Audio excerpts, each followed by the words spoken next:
Wednesday, my dude.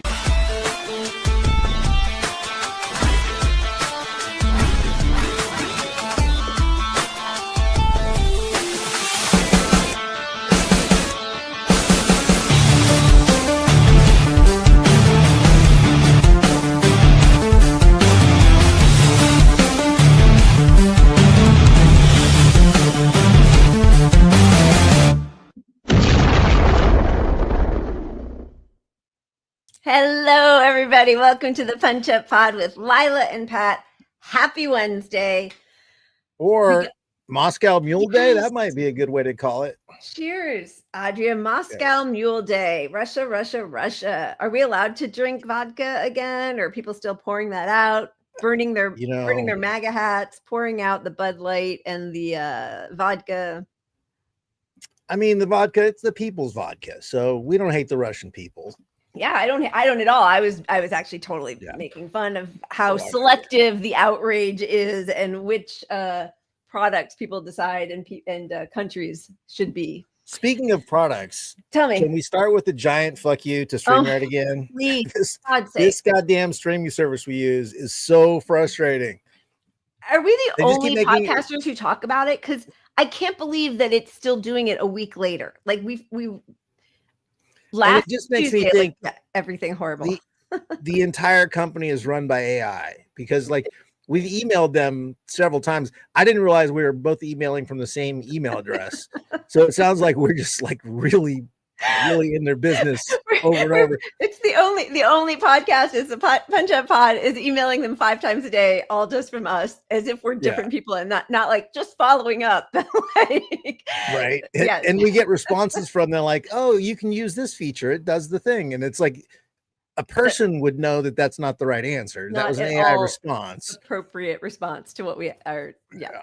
Anyway, it's fine. We thank you all for bearing with us. It is a bit of a jumble. And clearly, if this was a sign that I was supposed to stop pulling hundreds and hundreds of graphics, I have not internalized it because we still are having to dump and upload and all that during the show. So thank you for staying with us bearing with this as we figure it out.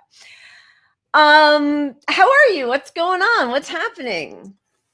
Oh, I'm good. I worked today, which I normally don't do on Wednesdays. You know, it's hard unless it's an emergency situation or something scheduled we couldn't get out of. But it was an easy job today, so I have no complaints. It all went well. So, how's your life? I always have complaints. I have tons of complaints. No, things are good. I started with my complaint, so we're good. That's shared. Yeah. No, things are, I don't know. It's really hard because, everything is political and yet you don't want to be a person who makes everybody just sad to be around you. So it's a balance. I'm trying to find balance. Yeah, I hear you. All right, let's Oh yeah, go ahead. Were you gonna say something else? Go ahead. No, I got nothing on that. Balance. I just got sad thinking about, I remember when my life did have balance, but did you know it had balance at that? Were you aware in the moment or only looking back? Well, I mean, I'm looking at it through the lens of how much stuff I don't do because I'm the only COVID aware person in my circle left. I know. And I don't go out with my friends because I don't want to be around people who are going to possibly give me COVID. And do they not, because we have so many, we're very lucky in Los Angeles, even when it's crazy hot and it sucks to be outside or it never gets that cold. So we can always meet outdoors ish.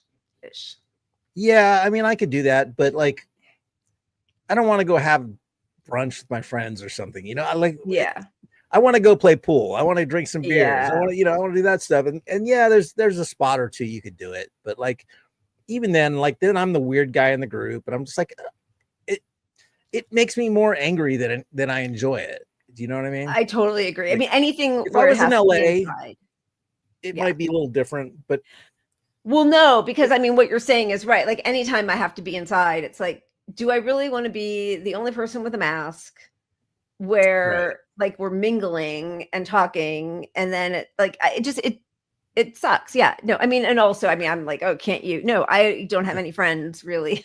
So I it's actually easy for have me. more COVID conscious friends in LA than I do here, Oh, that's which is funny. crazy. Yeah. But that's just in the Twitter world, kind of getting to know people. Yeah. But real life people I know. Yeah. No, yeah. I know. Yeah. No, it's really too bad. It doesn't have to be this way. There are so many different approaches that could still be taken, could have been taken, and it's very frustrating. It's very frustrating, and I hate it. That's where I'd like to land on that for right now. So my friend, beer of the day is New Glory. Okay. I gummy like worms. Gummy worms. Tasty. And that's not a weed thing. It's just like gummy worms. I don't know what it's about, but it's like they make Uber Dank, my go-to local beer. Fun. I like their names. They have good creative names. Yes. All right, let's thank our wonderful heroes and sheroes. We could not do this without you. We are so grateful.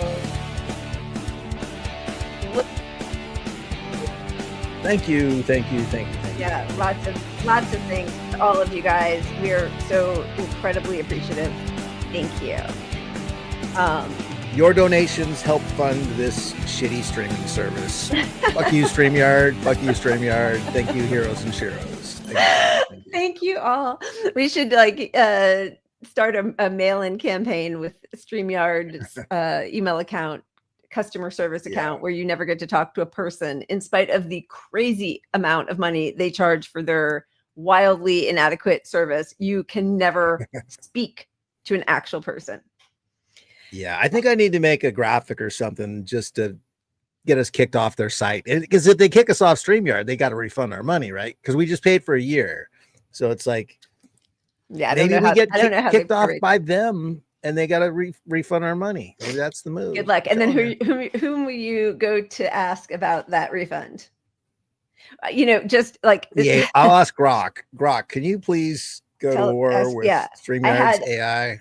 I had a tooth taken out, extracted a couple weeks ago, and the sedation was not covered. The person was out of network, and I did all the pre-calls and the pre-forms, and they said, yes, we will do it to 70%. I've figured it out, and we budgeted, and my mom sent me money to help pay for the sedation because I really did not want to be awake while they were opening up my gums and whatever. Anyway. So then I get the bill and they're like, nope, we only covered, 30%. I'm like, what? Why? Oh yeah, because they're out of network. No, I know you said 70% out of network. Yeah, we do, but only up to this amount of money. I'm like, I'm looking at your website and this is what you said you would cover.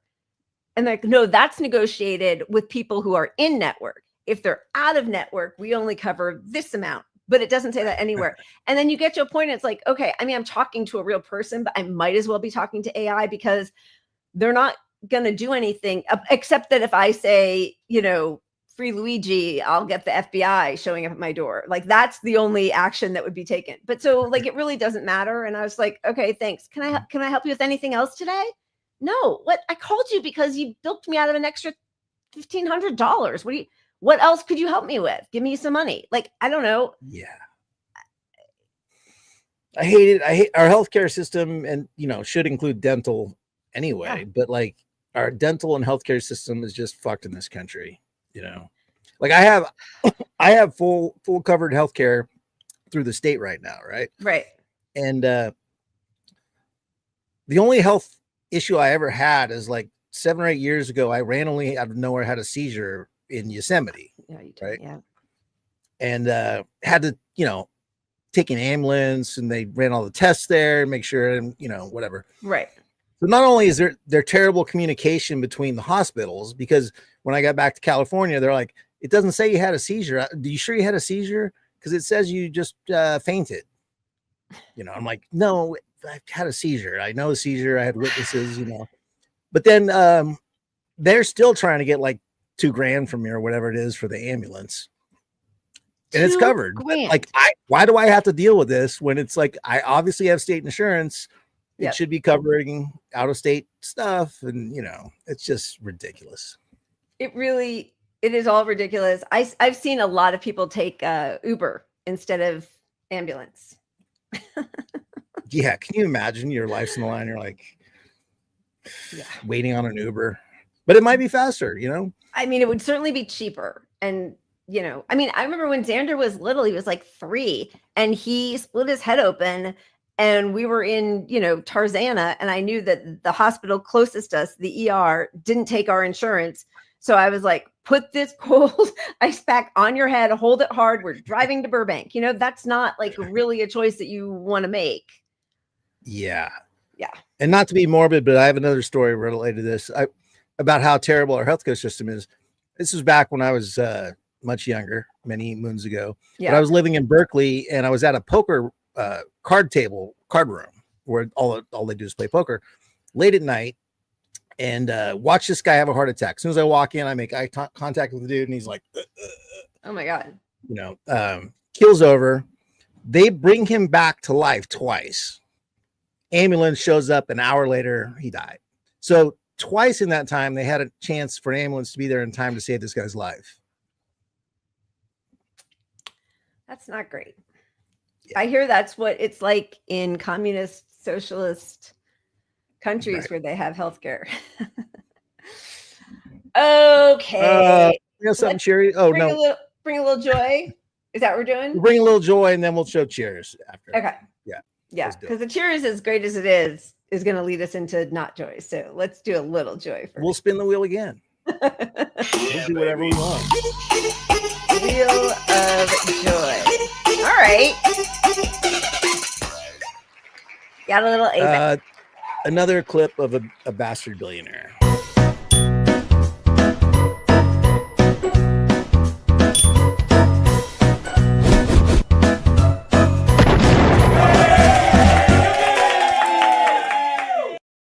So what do you think about the use of artificial intelligence or lavender by the IDF in identifying Hamas targets?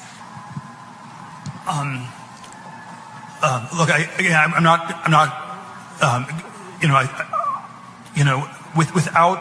without going into all the, I'm not on top of all the details of what's going on in Israel because my bias is to defer to Israel. It's not for us to second guess everything, and I believe that broadly the IDF gets to decide what it wants to do, and that they're broadly in the right, and that's sort of the perspective I come back to.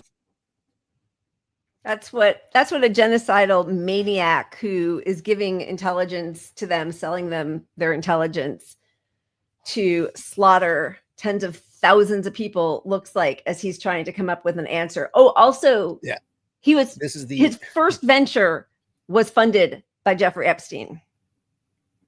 Little known fact. Yeah, and obviously he's is he the VP or co-VP? I don't know. He's part of Palantir. He's the head of Palantir. Yeah, But isn't he like co-head or something now? Well, because Alex Karp is in there, but I think it was his company. And he's part of the PayPal mafia, like all of these right-wing, disgusting Nazis. Yeah. PayPal mafia, Palantir, who is also ISIS working with them now. So that's great. And yes, we do have Cuomo. We will be bringing it up. But first, let's get to our cheers. As Israel's genocide of Palestinians continues with absolutely no end in sight, nobody coming to, save anybody except for Ansar Allah has been trying. There's now another freedom flotilla headed that way, which is not obviously going to stop a genocide, but possibly bring attention.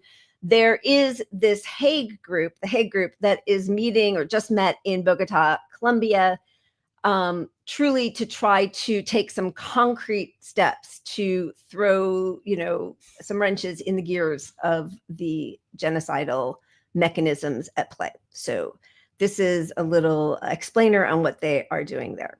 Convened by the Hague Group, a bloc of countries from the global south, led by Colombia and South Africa, that promises to move from condemnation to concrete actions.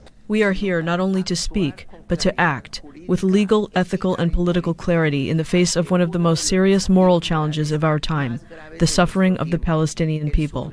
The conference brought together countries from around the world, including China, Spain, Mexico, and Qatar, to discuss enforcing the International Criminal Court arrest warrant against Israeli Prime Minister Benjamin Netanyahu, halting arms transfers to Israel and blocking ships tied to Israel's military industry. Among the key guests is UN Special Rapporteur Francesca Albanese, who urged the states to go further by cutting all economic ties with Israel.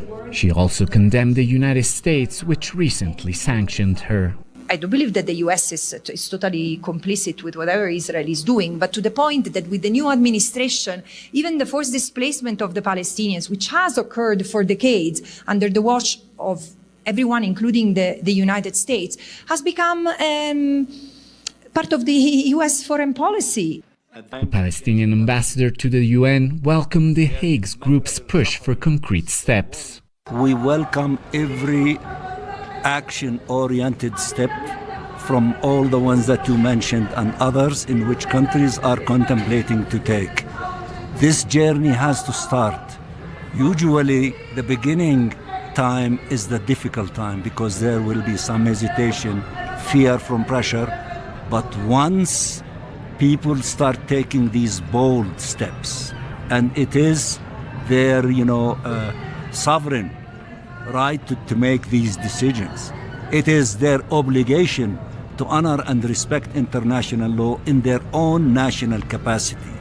Once a group start taking these steps, they will open the door for others. This conference may be laying out one of the boldest frameworks yet to pressure Israel over Gaza. It might not stop the war, but it could be an important first step.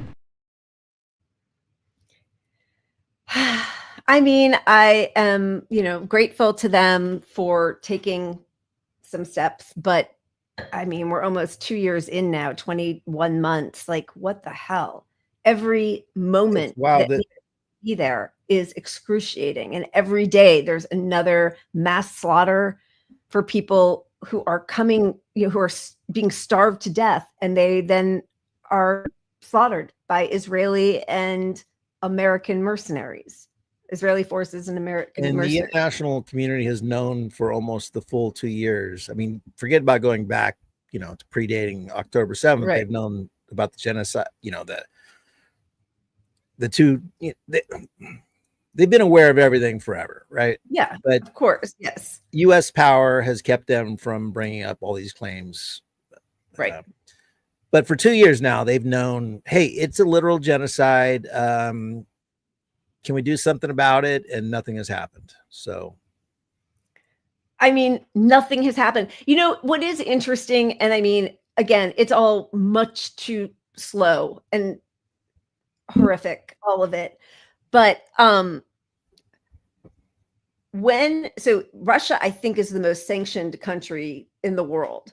And after illegal invasion, even though provoked, and there were a million ways that could have been stopped, but still illegal invasion into Ukraine, and the whole world comes together to put sanctions on them and try to block them from being able to survive. People are banned and prohibited from coming to sporting events, and musicians aren't allowed to play. I mean, the whole really, but then also the economic embargoes or sanctions. And what that ended up doing is, I think, kind of speeding up the BRICS alignment, which again, it's just other nations that some of them are imperialist. They have, the way many of those nations are run are not, governments that I think we would enjoy living under. And yet many of them are. But those sanctions on Russia kind of pushed a new group together that it is now has more percentage of global wealth than the US dollar, which is allowing people to push back against US empire in a way that, for all the years before, nobody could. So, I mean, again, it's all so slow. Maybe in 100 years, if anybody still is alive, they'll look back and see this sort of like the sequential events that were set up by provoking Russia, by moving NATO further east, by building up, military on its borders, by then BRICS really sort of gearing up, and China and India. And right. I mean, and that allows more space for something like this, which I think would have been impossible 3 years ago. Yeah, it would have been impossible. And also the economic impact of it to our country is coming. It's already happening in Israel, and they're going to really get walloped economically. Yeah. But we accelerated all of that. The world fucking hates us. Yeah. And on top of that, you got Trump and all these tariffs that make absolutely no sense. None of it's in the best interest of this country. And backing this war in Gaza, this genocide, isn't helping us be safer here either. So it's like all these factors go together, and as the dollar is declining and not being used, BRICS is moving up in the world. Like, we're just allowing people doing to it to ourselves. outside. These are also unforced errors. Like, it's just us wrecking our own country, wrecking our own good name in the world that we sort of had. Yeah. I mean, there's just no pretense anymore. Even, at the beginning of Russia's invasion, and we showed all of the different, we juxtaposed all the hypocritical moments of, when you see a Ukrainian girl throwing a Molotov cocktail, that's celebrated. And then they realized, oh no, actually that was a Palestinian, right? Or the idea that we have a rules-based order has been so laid bare, the lie that ever existed. But now I think the whole world sees it in a way that, of course, the global South has, seen it since our inception. So, I mean, nothing about this is positive, but that is, it's important that there's a multilateral power structure globally, that we don't get to dictate everything, even though right now that's what's happening.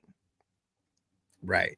And we're on a path of, look, some of these other countries are going to come for these genocidal fucks. And like, say Netanyahu gets arrested in some country, Ireland. Somehow he ends up in Ireland, and Ireland throws him in jail, which, goddamn, I hope he goes to Ireland. Yeah.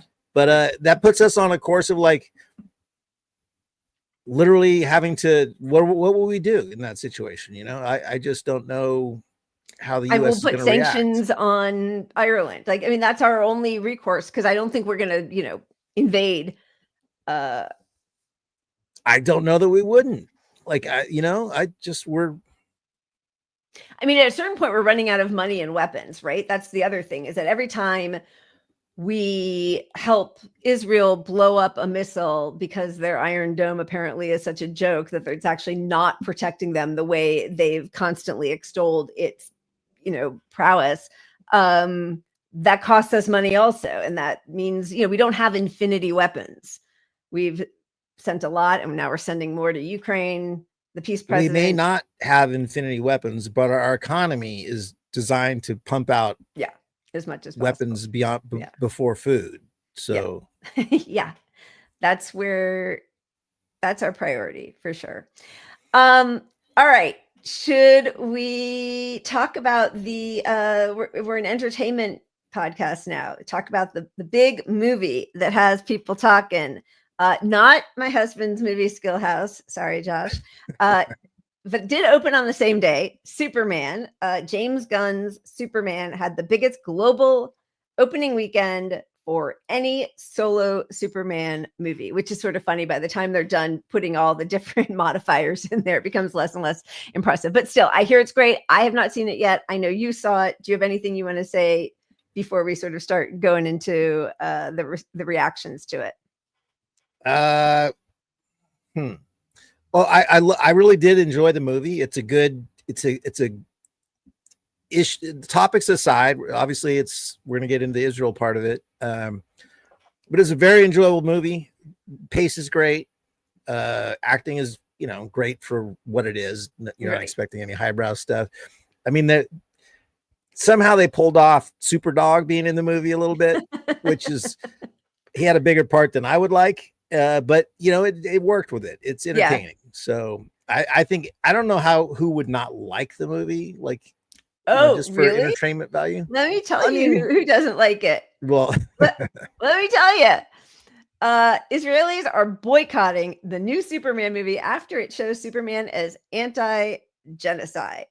So, which is pretty telling. Like it doesn't overtly say this is Israel, this is Gaza. It never says that. It's all about weapons manufacturers, and the villain is basically, look, you're going to know this five minutes into the movie. The villain is basically, no spoilers. Spoiler alert if you want, but he's promoting conflict to and going after Superman because Superman is trying to stop wars that he's getting money off of. That's the whole plot, basically. I mean, other stuff. And the dog. There's the dog. And the dog. Okay, so people have shown a lot of people who are pro-Palestine and anti-genocide have been really excited to show all the ways in which this Superman movie possibly is an allegory or a metaphor for what's happening with, all the billionaires who are committing genocide. So like the top picture is from 2018, Palestinians in Gaza, and the bottom one is from a Superman movie. So they're showing like lots of different shots that are very similar, similar enough that Israel in Los Angeles said that the real superheroes look up are the IDF, of course. On the Reddit thread, are Jewish, sad to see Superman 2025 being used as anti-Israel propaganda. It was an awful movie in general, but for those of you who don't know what's up, the movie features two fictional nations. One is a nation of heavily armed white people hell-bent on genocide, represented by anonymous soldiers and an evil old white leader. The other, poor brown people, are represented by innocent children, literally just waiting around to be mowed down by tanks. They raise their homemade flag of hope, the Superman emblem, but you will see a glimpse of their watermelon-colored flag in the background. Terrible perversion of this beloved franchise, which has such tight historical and philosophical ties to Judaism. Yeah.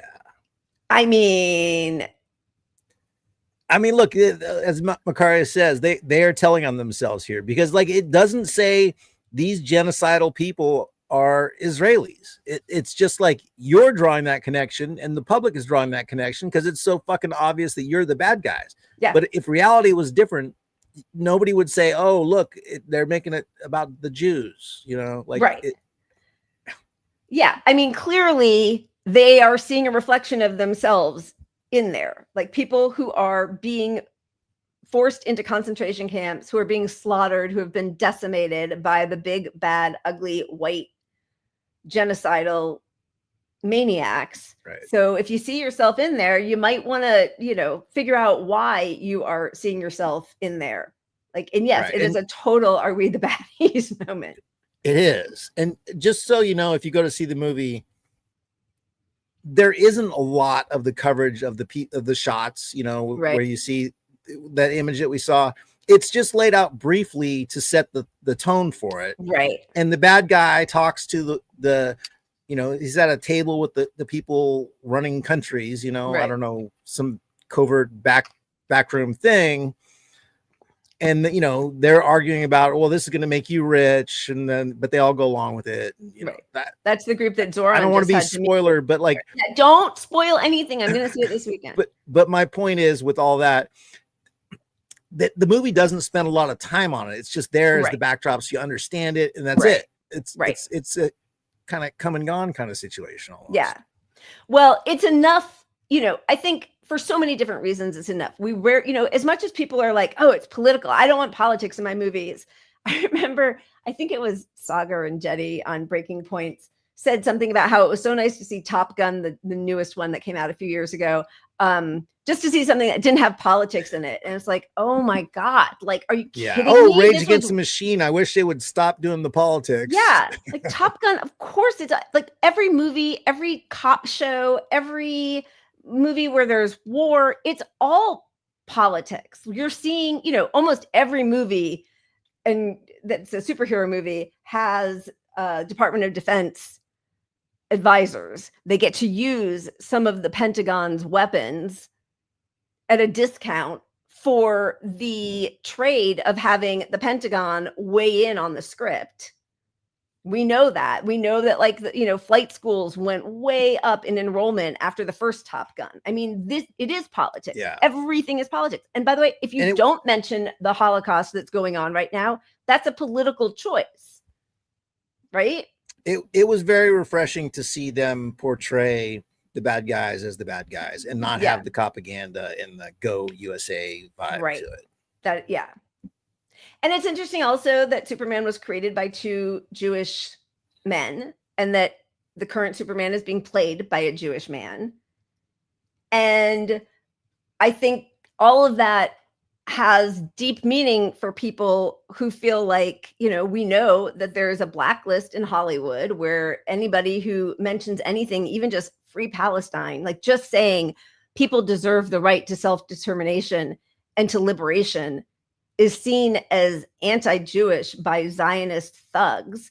So everything's political. If you know that that's the operating mentality of this whole industry, then you know that people's speech is being stifled, that stories are being crafted and molded in order to show a certain point of view. Everything is political. Everything is political. So I think when people see just a glimmer of something that resonates with all of our horror at what's happening, you know, probably it's been made too much of, especially when we read interviews with James Gunn, who, whether this is true or not, in interviews, he is saying, I mean, he's pretty dismissive and says that this was written before the whole Middle Eastern thing. Let me just quickly find, this was in the Times of London. He is incredulous about this, almost delirious, which feels like a decent time to raise a topic he might want to skirt away from: the fictional countries of Barovia and Jaranpur in the film. Barovia, armed to the absolute teeth, plows into the rather unfortified Jaranpur, which appears to be a Middle Eastern state. The Barovians seem to want to kill everyone in sight. Which countries, I ask Gunn, does he think viewers will believe are being alluded to here? Oh, I really don't know, he says quickly. But when I wrote this, the Middle Eastern conflict wasn't happening. Did he write it in 1901 or something? So I tried to do little things to move it away from that, but it doesn't have anything to do with the Middle East, God forbid. It's an invasion by a much more powerful country run by a despot into a country that's problematic in terms of its political history, but has totally no defense against the other country. It really is fictional. So to me, that's really cowardice. I think that's cowardice. I think he's full of shit, because they were clearly Middle Eastern kids getting attacked. And, you know, when they show the country, you saw the image, that's what it was. Right. It didn't. And I think they even had accents a little bit, you know? Yeah. So I don't buy that at all. Like they put this in there knowing this is backlash, and he's responding to it by, the being cowardly, I think. Yeah. Right. Like, he's one of the biggest filmmakers in Hollywood. And he either doesn't believe that. I mean, I don't think that anybody does that thinking that's what's going to make them money. Although maybe they took a look at the last Wonder Woman, or the last superhero, what was it, with Wonder Woman in it? I don't even know, that was boycotted, right? So like, maybe they are trying to ride both sides of the fence, but that's, like, in the face of a genocide, not great. You're not riding, what side of the fence is, there's one side of the fence that anybody should be on, right? So, and think about what it would mean if somebody who has, Guardians of the Galaxy, Superman, is a huge director, actually spoke up for people who are suffering through a genocide because of US arms and money. And look, he has the means to fund all of his own movies. Yeah. He doesn't need to cower to Hollywood to get a movie made. Now, I don't know Hollywood as well as you do, so maybe that's still lots of obstacles would be in his way, but yeah, there would be, but also, okay. Like, but if someone can do it, it's you. Like, there's only a handful of people that can. In the face of a genocide. Like, what's the point of learning never again and the history of the Holocaust? And the way we are all taught it is silence is consent. So if you're silent, you are consenting. Then you might as well be pulling a trigger. That's where you are. And the bigger your platform, the bigger your responsibility. Sorry. We go back to the Spider-Man quote, Yeah, with great power comes great responsibility. So there's a lot of dissembling here. I did think it was interesting. Bassem Youssef was just interviewed, and he feels like he lost a job on this movie because he's so outspoken about what's happening. So let's just hear what he had to say. And I did not blur out the side, so I'm sorry. You've been very outspoken on behalf of Palestinian humanity, and that you lost a role in the new Superman movie and some other projects. In the United States of America, you can talk about Joe Biden, you can talk about Donald Trump, but you cannot criticize a foreign government, which is kind of like very sad, and then because of that, I was cast in the movie Superman, and then they told me we changed the script after it's Piers Morgan. And I want to assume good faith. I understand maybe the people who are, in charge that took the decision looked at me and didn't want to have me. And maybe I understand. If I am an Arab Muslim, I was the head of Warner Brother. I wouldn't like a pro-Zionist or a pro-Israel to be in my movie if he attacked my people. I understand. But the thing is, this is the trick that we need to, not the trick, this is the thing that we need to dissect. When I attack Israel and attack its policy, I'm not attacking Jewish people. Yeah. Yeah. You know what? I don't know. I'm just thinking about it now. It's interesting because he was supposed to play the leader of the bad guys, right? I don't know. I haven't seen the movies. Don't ruin anything for me, for God's sakes. I don't know. No, I'm not. I've said enough about it, but I think he was supposed to play the leader of the bad guy who was replaced by somebody that looks more Russian than Israeli. Middle Eastern. If I were to, right. Yeah. But okay, say James a lot of Israelis are Russian. Yeah, go ahead. Sorry. Right. But say he wanted to make this statement. If it was Middle Eastern on Middle Eastern crime, it wouldn't ring true to. That's true. So maybe it was intentional for that reason. I mean, I don't know. I don't want to give James any credit, but I'm just thinking that could be part of it. I mean, it really totally could. And I don't know enough about it. I didn't know that he was cast as the bad guy. So yes, I mean, that's another weird thing. It's like, Black people are always cast as judges. It's like a small part, but gives them a lot of authority, or as the drug dealer. Like, that sucks. So could we just cast Black people, in the US as just like regular people that don't have to have like some really high profile, like the president or the drug dealer? But then there's also just the reality that like, well, you just want a job. But I agree with you that why couldn't he have been a superhero? Why couldn't Bassem be one of the superheroes? Yeah. I don't know. Anyway, so that's where we are with Superman, and it is making a lot of minds melt down. The White House decided to put their leader in the spandex uniform with a cape, the symbol of hope, truth, justice, the American way. Superman Trump. I mean, barf. Like, seriously, barf. This is our politics now. I mean, the fact that this garbage comes straight from the White House really is bringing the stock of the USA down, like, daily. Like, I mean, it's just all a game to them. It's just a reality show. And I think, I really waffle between, is it good that people are seeing that all of this is a show anyway? And most of it has been for quite some time, right? I think so. Yeah, like it. I think so for the most part. Like this. Yeah. This is the acceleration. Yeah. If you asked me 5 years ago, I was not an accelerationist. Yeah. But now I'm like, dude, we got to get. People have to see how it has to look fucking. Everything has to be fucking terrible before anyone's going to do anything, because we're letting a genocide go. We did nothing about fucking COVID. Yep. You know, so it's like.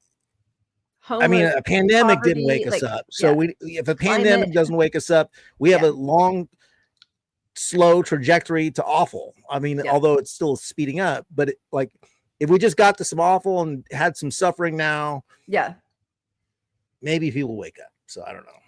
I mean, I really hope so. Although I don't think this is the way to combat it, dude. Like. Kyle, man, I don't think anybody love Kyle. He's one of the early people I was really, you know, him and Mike Figueredo and like a lot of these guys were some of and Dor, of course, you know, were some of my people I looked up to in this sphere. And here he is using AI. You're a leftist. Don't use fucking AI. Just full stop. Don't use it. Yeah. And then and also don't use that retard. Are you kidding me? Like, how many people have told you to stop saying that, dude? I know. It's really ugly, and it doesn't work. It's just so dumb. It's just playing whatever. Anyway, there's nothing consequential in doing that. I guess it makes some people happy. It just feels like such low-hanging fruit to me that I don't know. It feels worthless, but it's pathetic. It's pathetic. Yeah. It's trying to cater to the. We're not so woke. We're the cool left. Like that makes you a lib, dude. You're a lib now. Is that what you want? Yeah, exactly. That's exactly right. Okay. Let's move on to Israel. But first, another bit of joy, right? Unless, did you want to say something else about Superman? No, I would like some joy. Pump some joy into my veins, please. Do it. Yeah, baby. Okay. Moment of Zen. Let's have it. Where is it? I know. That's what I was going to move to the top. Is that I Am Rose? Yeah, let's do that. This is a good song. I liked it. Why worry about yesterday's fuck-ups when you have tomorrow's fuck-ups to look forward to? We gotta cut the bullshit. My money shouldn't fund death. It should fund fun, okay? Thank you. This is Dollar.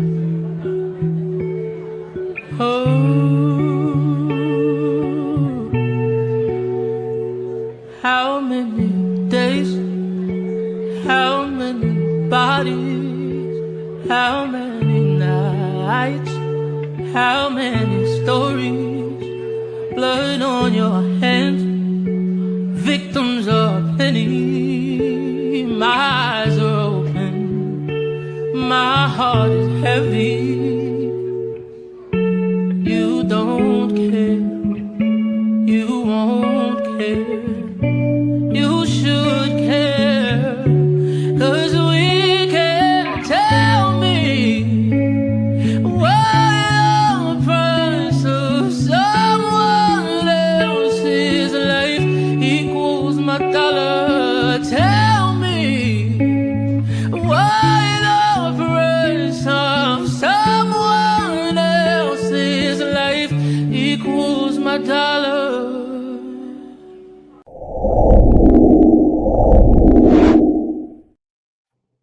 I like that. All right, that wasn't really joy, but I don't know. That that guy, I heard him and it moved me. So yeah, you know, her, them. Yeah. Did I not see it? Yeah. Okay, I like that a lot. Nice work. Good job, Pat. Finding some soulful joy in there. Soulful. Although that's not joy. I feel like we still need to show a little joy. All right, get it going. Let's see. So let's show some joy and we'll get back to the real stuff. All right.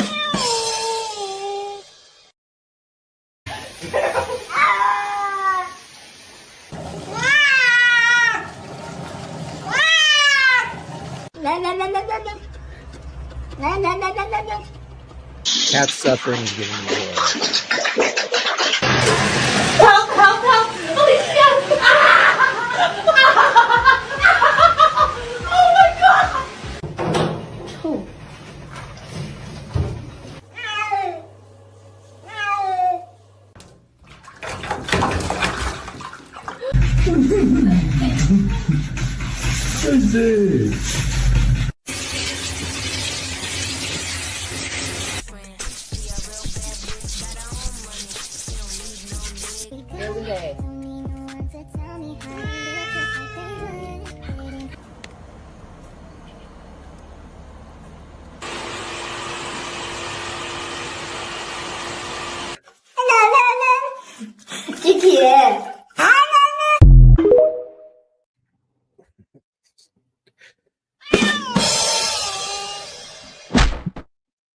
Yeah, even that makes you feel sorry for the cats. know. Like there's no joy left here, is there? There's no joy. We have one friend. It's the only person I know, or only cat I know, who loved being wet, like truly wet, not just batting at it, but like wet. We'd go in the shower with him. Our friend Eric, who's an actor actually, and his cat was named Chicken. And the day he brought Chicken home, he brought her in the shower with him, and she loved it. That's interesting. Strike has dabbled with, like, hopping in the shower. We'll see. Really? I don't know. It's like to bat at the water, or Yeah. Well, she lays in the sink all day. Right. Now, like half the day she's in the sink now. But I did want to say I enjoyed that because you see this little black speck here? It looks like a black speck. That's a cut for me leaning down and saying, Strike, you should do that or something like that. And she just jumped up at me and got me yesterday. So you don't have to feel sorry for her when she gets wet. Literally, I'm sharing pictures of her on social media. Like, here's my cute little cat. You love her so much. And the first opportunity she gets, she takes a swipe at you. Draws blood. Unbelievable. No gratitude, no respect. All right, let's, go into Israel. Just as a quick reminder, back here in the US, actors, artists, and production staff working within the American entertainment industry tell Middle East Eye that the message from the top was clear. Artists who speak out against Israel's actions will not work again. We have known that. I mean, remember, even like October 8th, we were told that even saying ceasefire was anti-Semitic, right? So like that has been, and the White House was telling its own staff not to use certain words, requesting that in papers, in legacy media, they didn't use certain words. It's just been an enormous coordinated effort to try to continue this manufactured consent for Palestinians and Arabs. It's just a really bad neighborhood, and Israel is defending itself. And it really just shows that they were complicit from the beginning, because you don't use the propaganda to cover up what's happening unless you know there's some bad things going to happen. Yeah. And which is why the bomb makers were just like salivating at this the whole time, and they're coordinating with the White House and Israel, and they're like, we're all going to get rich off this. They did focus groups on, remember Frank Lutz did focus groups. What was more resonant with viewers or readers? Was it talking about massacres, or was it talking about rape? Rape won, right? So like, that's why there had to be all the rape propaganda that was lies, right? So they have been doing this from the beginning. Jewish Israeli Holocaust historian Raz Siegel, I think it was the beginning of November of 2023, it might have even been earlier, said this is a genocide. So some people saw it from the beginning. Many people warned about it on October 8th. Like, it was clear because Yoav Gallant and all of the politicians in Israel were talking about collective punishment, and there were no innocents, and Amalek and all of that. So to me, and to most of us, it has been clear, even if everything started on October 7th, it's been clear since then that this is genocide. And I would say, like, probably around 6 months after October 7th was about when I think the public turned and was more sympathetic to Palestine than Israel. And Palestinian babies have died that your revenge has been quenched. Yeah, but it took like 6 months for the general public, for the narrative to fall apart. Right. And this is where the public in the US has sat on this for a year and a half, watching our government still lie about this whole thing to us every day. Okay, so agree, it's disgusting. And I think, as we've talked about so often, whether it is the lies about COVID and vaccines and masks, or the lies about climate change and the culpability of big oil, or the fact that a majority of our country wants to be able to survive on one job with 40-hour work weeks, and to be able to have healthcare, and the people in power don't listen to any of us. And I think that's where all of these things intersect, right? Is that we clearly have no voice in anything that's happening. All of that said, in the pages of the New York Times, which we will talk about a report that's just come out with the Writers Against War on Gaza. But finally, in the pages of the New York Times that has, IDF, ex-IDF soldiers in every aspect of the paper's bureaucracy, this scholar, Omer Bartov, just wrote, almost 2 years in, my New York Times op-ed this morning, I'm a genocide scholar. I know it when I see it. He writes, my inescapable conclusion has become that Israel is committing genocide against the Palestinian people. Having grown up in a Zionist home, lived the first half of my life in Israel, served in the IDF as a soldier and officer, and spent most of my career researching and writing on war crimes and the Holocaust, this was a painful conclusion to reach, and one that I resisted as long as I could. Okay. But I have been teaching classes on genocide for a quarter of a century. I can recognize one when I see one. I mean, by that metric, we all should be employed by his university because it took him almost 2 years. Yeah, the genocide expert saw genocide 2 years later. It's almost like, a COVID expert coming out and going, I think we should wear masks. It took me 6 years. Year 6, I'm like, yeah, we should be masking now. Yeah. So he's saying this, and this part, and he goes on to detail quite a bit, and he talks about ethnic cleansing, and obviously as a scholar in academia, his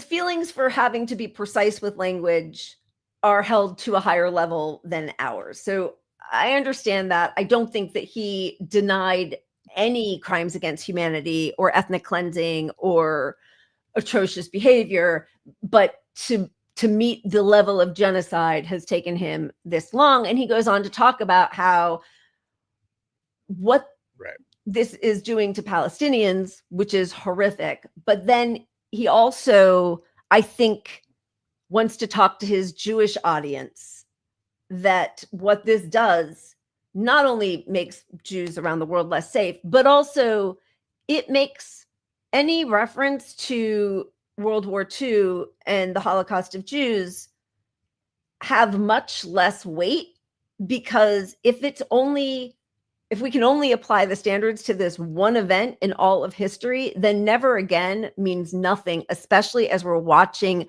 the Holocaust of Jews be used as a shield to protect Israel committing a Holocaust against Palestinians.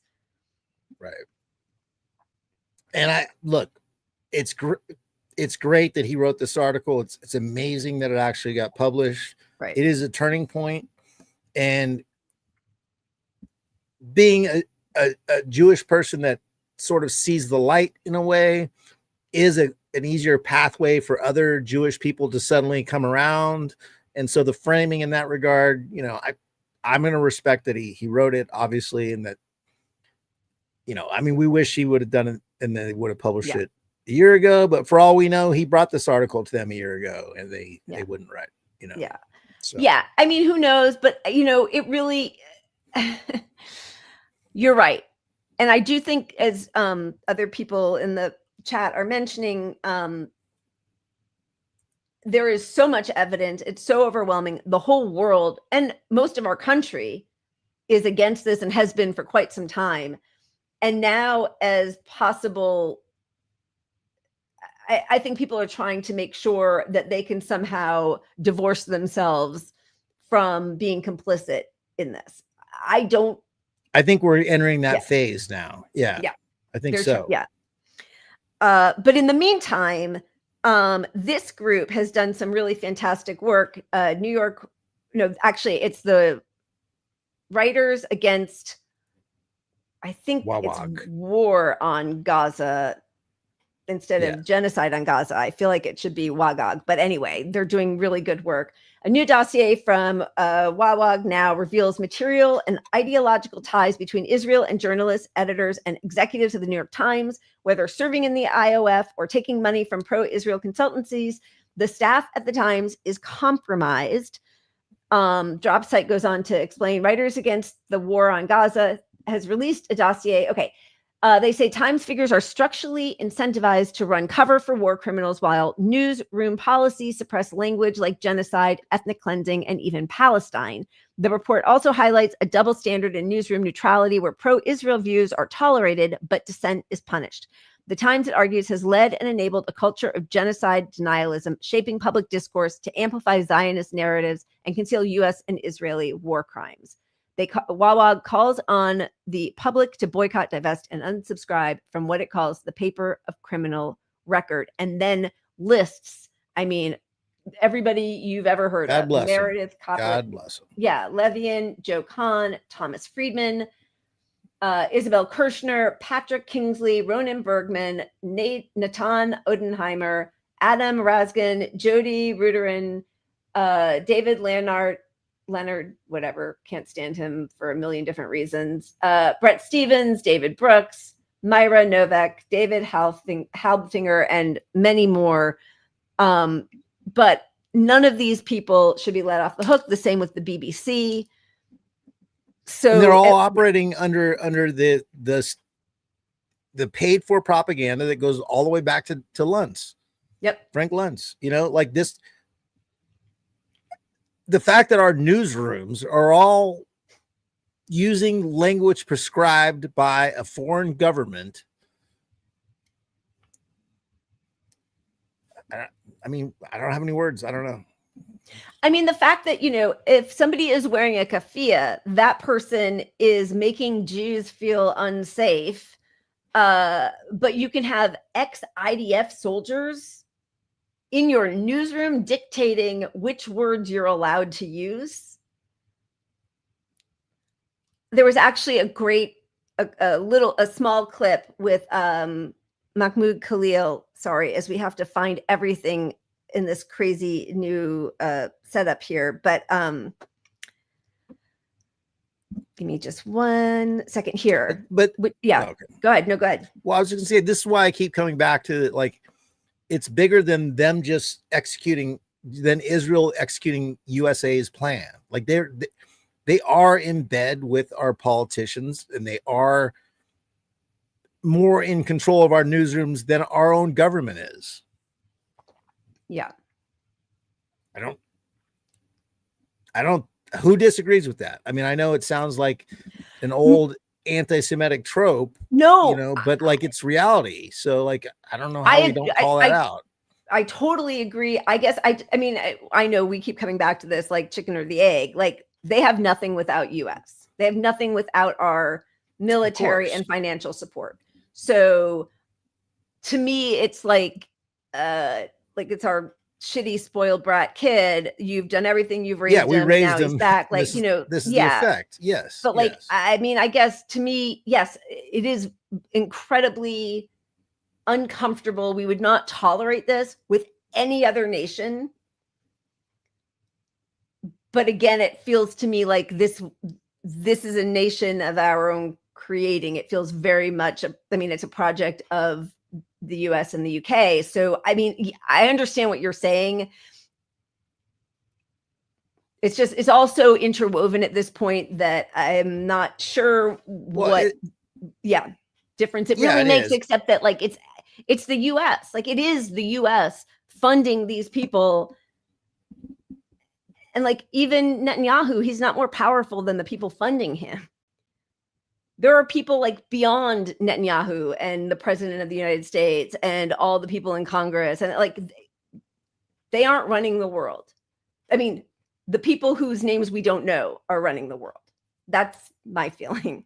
But it's like Succession. It's just like the arms manufacturers, the billionaires, the people who are pulling all the strings. I mean, there is a deep state, because look how nothing changes. Nothing changes from one president to the next. How long were we talking about a two-state solution that never happened, right? Like, I think it's like, you know, our stepkid. But I understand what you're saying. It's disgusting and it is pervasive. The Israel lobby is in every aspect of everything. Our movies, our government, our news, you know, everything. Right. But I guess where I'm going with it is the kid that you raised that's spoiled brat and now they're in control and you can't stop them, kind of like, right? But it's also like capitalism run amok, and if you try to rein this stuff in, you can't do it because capitalism sold our politicians to all these corporations, and it's just impossible, right? So we created a monster. Yeah. And that monster is in charge, not us running the monster anymore. In some ways, is what I mean. I know you get it, and I totally agree with everything you said too. But I mean, the fact, like, this is an ad that they're running in Israel as they are trying to show everybody that. I mean, this is the craziest ad, because if this had been a boycott, divest ad, pro-Zionists would be outraged, but instead this is an Israeli ad.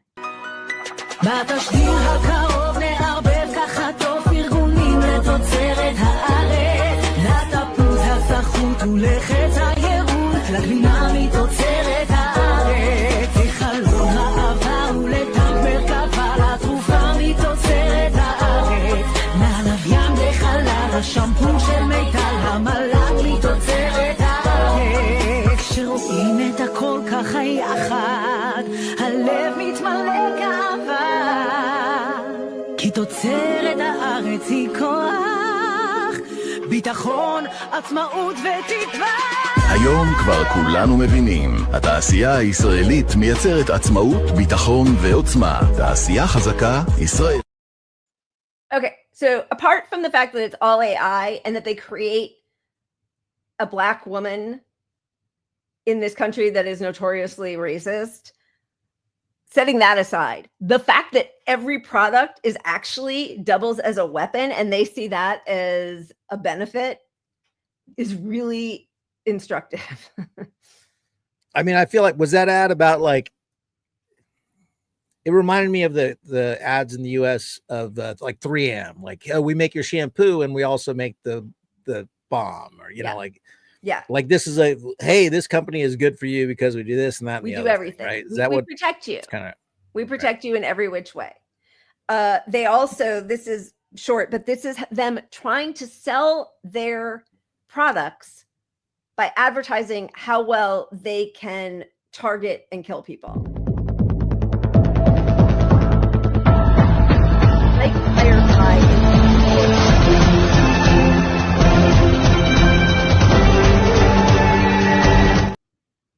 That's an ad for their weapons product. So it could not be any more clear that everything they are doing to Palestinians is a trial balloon, is like their own little petri dish to test out weapons that then they take to these, you know, huge manufacturing conventions to try to sell and show how well they work. So Peter Thiel can sweat all he wants because that's what he is part of. And clearly the ad is putting it out there like that this thing did it on its own. Like, the people aren't involved. This thing just found a bad guy on its own and took him out. Like, they're setting us up for this police state. Yeah, drone warfare. Absolutely. Yeah. So, I mean, there's just so much to talk about. At this point, more people have been slaughtered waiting in line to get water or putrid food that they can't even really use.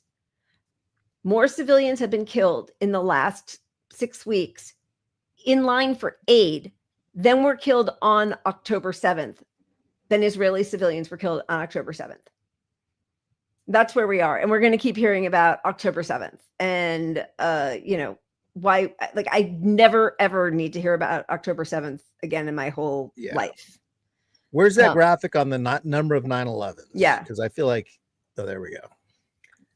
You were reading my mind. So this is Rutger Bregman, who did that great speech at Davos a few years ago about tax the billionaires. That's Rutger Bregman, but talking about the 9/11's defenders of Israel's war crimes often remind us that October 7th was the equivalent of 12 9/11s and that therefore Israel had no other choice. You never hear them do the math for Palestinians who have now endured the equivalent of at least 2,500 9/11s. Yeah, and he's using the state numbers too. If you look at the deaths at 60,000, we're probably looking at 10,000 9/11s if we use a real number of deaths in Gaza. I mean, way more than that, right? Because, well, yeah, okay. Because we're probably at 300,000 or 400,000 people who have been slaughtered at this point, right? Yeah, so that's 7 times 25. Yeah. I mean, it's like just 20,000 9/11s. Truly horrifying. And it also, anybody who's talking about this was Israel's 9/11, obviously is not even taking into account the previous 76 years. So, well, in a sane world, like one incident of shooting at people going to get food would cause the whole world to say, what the fuck, stop this now. We are not allowing this. We have to have our UN advisors on site at every fucking time you present food with cameras. Can we get cameras around this thing at all times? I mean, if you're Israel and you're not intentionally killing civilians, you would open the, like, hey, here's the cameras. We got footage that shows that they rushed us or something, but they can't do that because they're just fucking killing these people. There was a moment where it felt like there was going to be a turning point, as late as it was, when World Central Kitchen workers were killed. I mean, Americans. There was an American kid who was just beaten to death by settlers a few days ago. We're hearing nothing about it. And not only that, and sorry, because I can't pull up any of the graphics in time, but I think he was the 6th American who has been killed by Israel. And nobody, like, America first is a joke. But like when that happened with the World Central Kitchen, for a moment, it felt like there was going to be a turning point. As disgusting as it was, that's what it would take. Like, oh, there were some, white Westerners who were killed. And then they just went right back to it. And not only this past week did the settlers beat this Palestinian American, who was visiting family in the West Bank, not Gaza, in the West Bank. The settlers beat him so badly but then when the ambulance was called, the IDF held them off and refused to allow them to come try to save him. CNN then tried to cover the story because they were there, and settlers bashed in their windows of their car. Like, these people are out of control. There's no holds barred. Nobody is stopping them from doing anything. I feel like, the Israel first motto we might need to push that a lot harder to the MAGA folks, because the MAGA folks don't like most of us funding all this either. Right. I mean, they don't like the genocide either. The ones that are informed don't support this at all. But the rest of them don't support it because they don't want U.S. intervention. They think our tax dollars are going to this, which they are. Right. But they don't support, Trump ran on America first. So if you paint him as Israel first, perhaps we have some room to get into that, MAGA mind sphere or whatever you want to call it. I mean, I do think that they seem to be feeling it, like it is really bothering them and they're talking about it. I feel like the Norman Finkelstein started talking about Jewish supremacy as opposed to Zionism, so that it's more like whose lives matter more. I don't know what's the thing that's going to finally pierce some people's consciousness, but most just regular people do see what's happening. I mean, this is not a popular genocide to be supporting, right? But our only chance, if you're working within the political system, at least, is to get Trump to be, embarrassed by it all. Like, he's already losing on the, the Epstein stuff, is really hitting home with his supporters.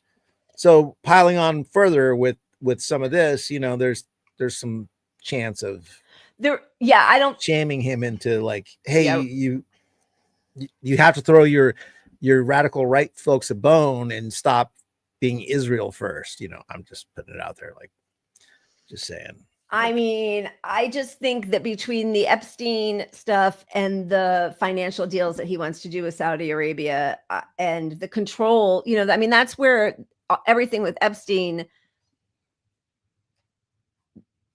shows you the control that this blackmail exercises over every single person in power. Because even if a person isn't on that list, everyone he works with or wants to make deals with, or somewhere in there is on that list.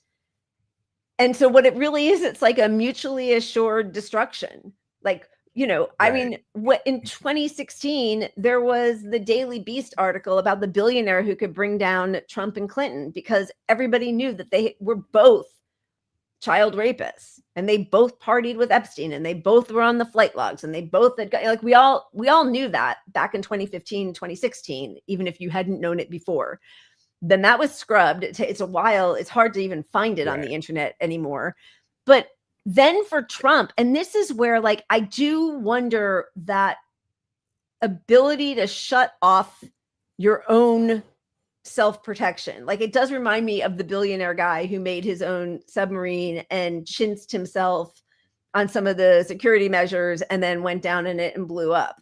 There seems to be a chip missing, because for Trump to run on revealing the deep state, bringing it down, I'm an outsider. Nobody who's a billionaire is an outsider. You're part of the system that sucks. But okay, his supporters believed him. He was going to bring down the Democratic pedophiles and show the Epstein list. And now he's railing against his supporters, but he's, telling them to shut the fuck up. They're going crazy. Why would you even care? I mean, we're going to get into all that. But this is why this project of blackmail, this Mossad CIA project, is so powerful, because everybody is complicit on some level. Yeah, I mean, that's the thing. Both parties have to play ball with the people at the very fucking top. Yep. One way or another, or, I mean, if we're dealing with this, if it's either AIPAC or, AIPAC alone can spend $1 million on your little local race. If you're, a small time, anybody who's very anti-Israel, they will, so the whole, it's one club, and they will protect themselves. They're protecting the system. They're protecting capitalism. It's the only, they can't be in that position if they aren't going to do that. 100%. I mean, they have to play ball one way or the other. They have to play ball, or they threaten to reveal the complicity or the disgustingness of people that they want to work with. I mean,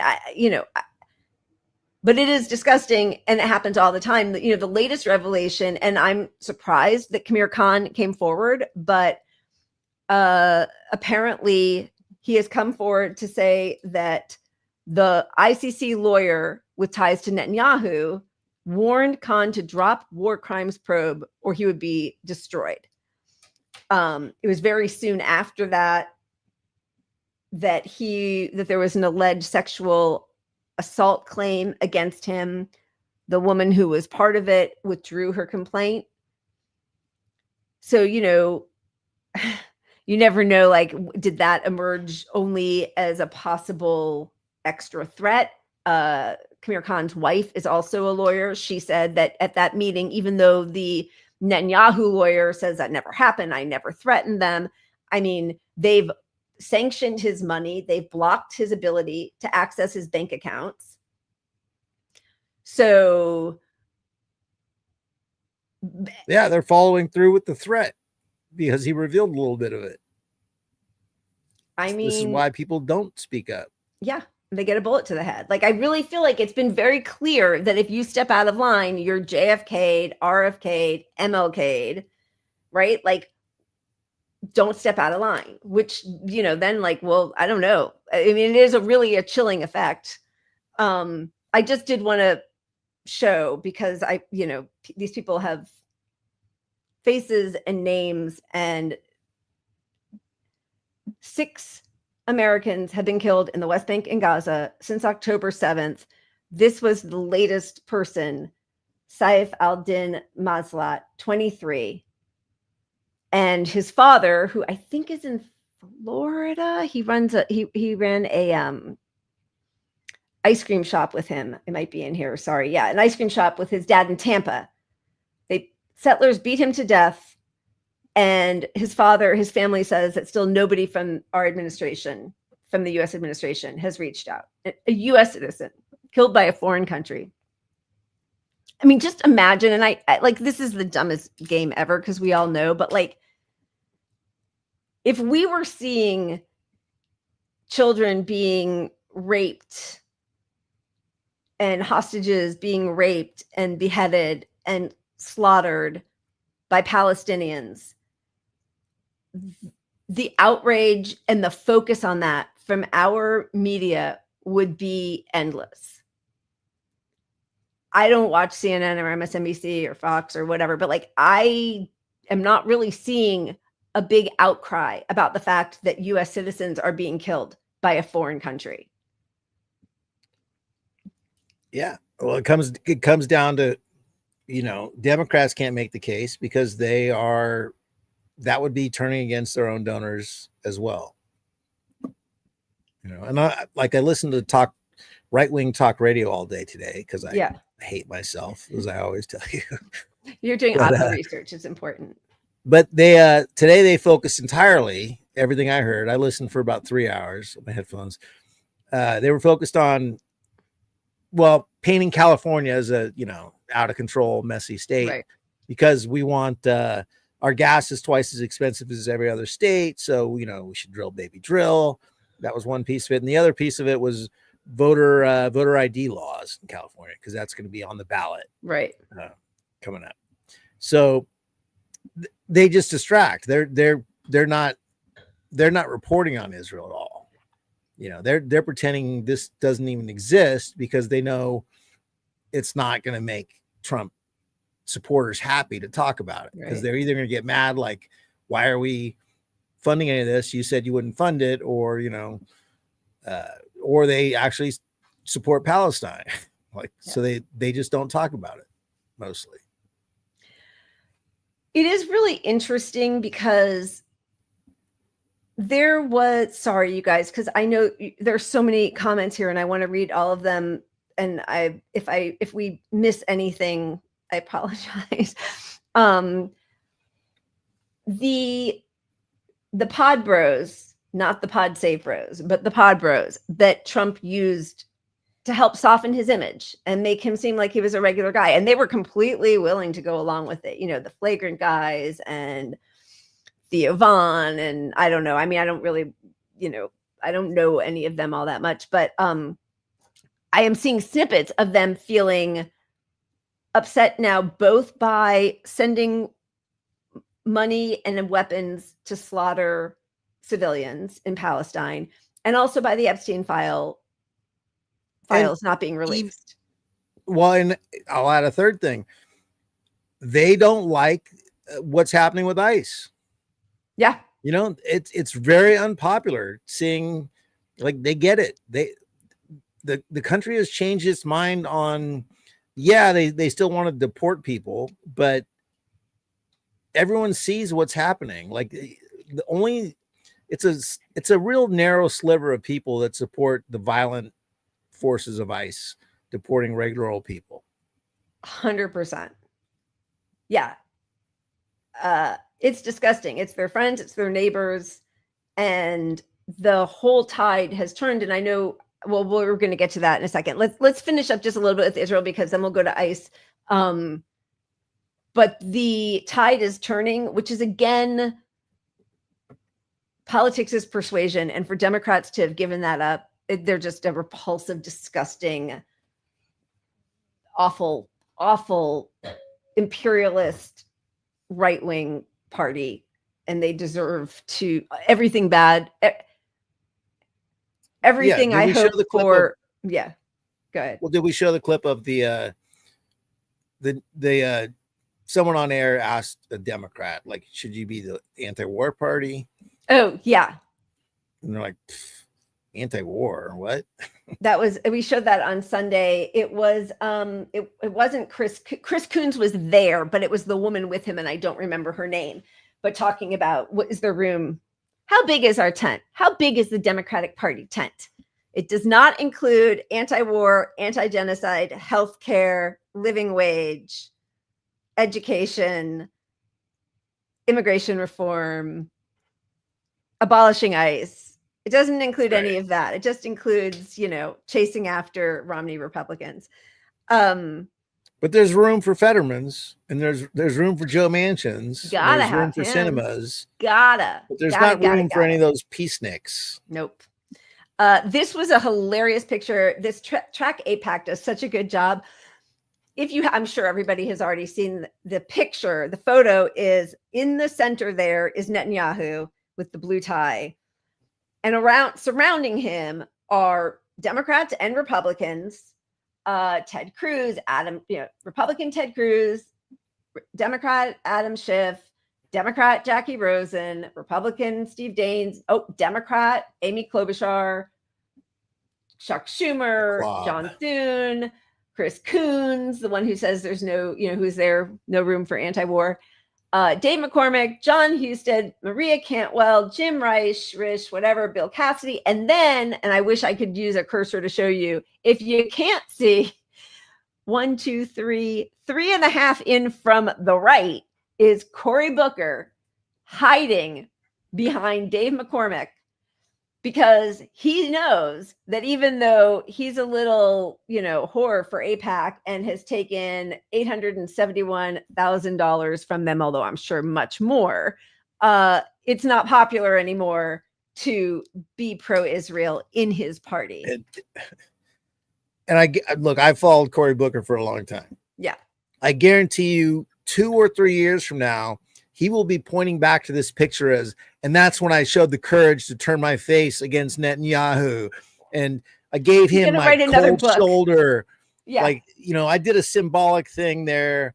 And he's going to write a book about it. It'll be the epilogue to the stand. I swear to God, he's going to do it. He's going to use this moment in this photo and reframe it in a couple years. Was it? I swear to God, he will. Not Megan Whitmer, Gretchen Whitmer. Didn't she try to hide behind a blue drape or something at some point? I mean, hiding. He's hiding for the official picture.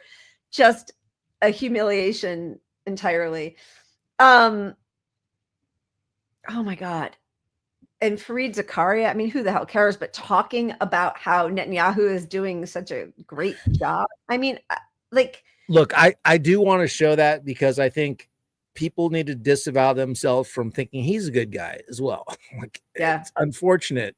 I mean, he's talking strategy when he's talking about global affairs here, but really, I mean, the genocide trumps all that. Maybe focus on that and not anything worse than a genocide. Let's watch it. Yeah. One of those actors, as I said, the one I think, and cut it off when that is now really in the catbird seat. And let's personalize it, because I do think the big winner out of all this is Bibi Netanyahu. And let's be honest, you have had your disagreements with him. I've had my disagreements with him. He has handled this remarkably well. Jesus Christ. Put aside the Gaza issue for a moment, which is its own very complicated issue and certainly a humanitarian catastrophe.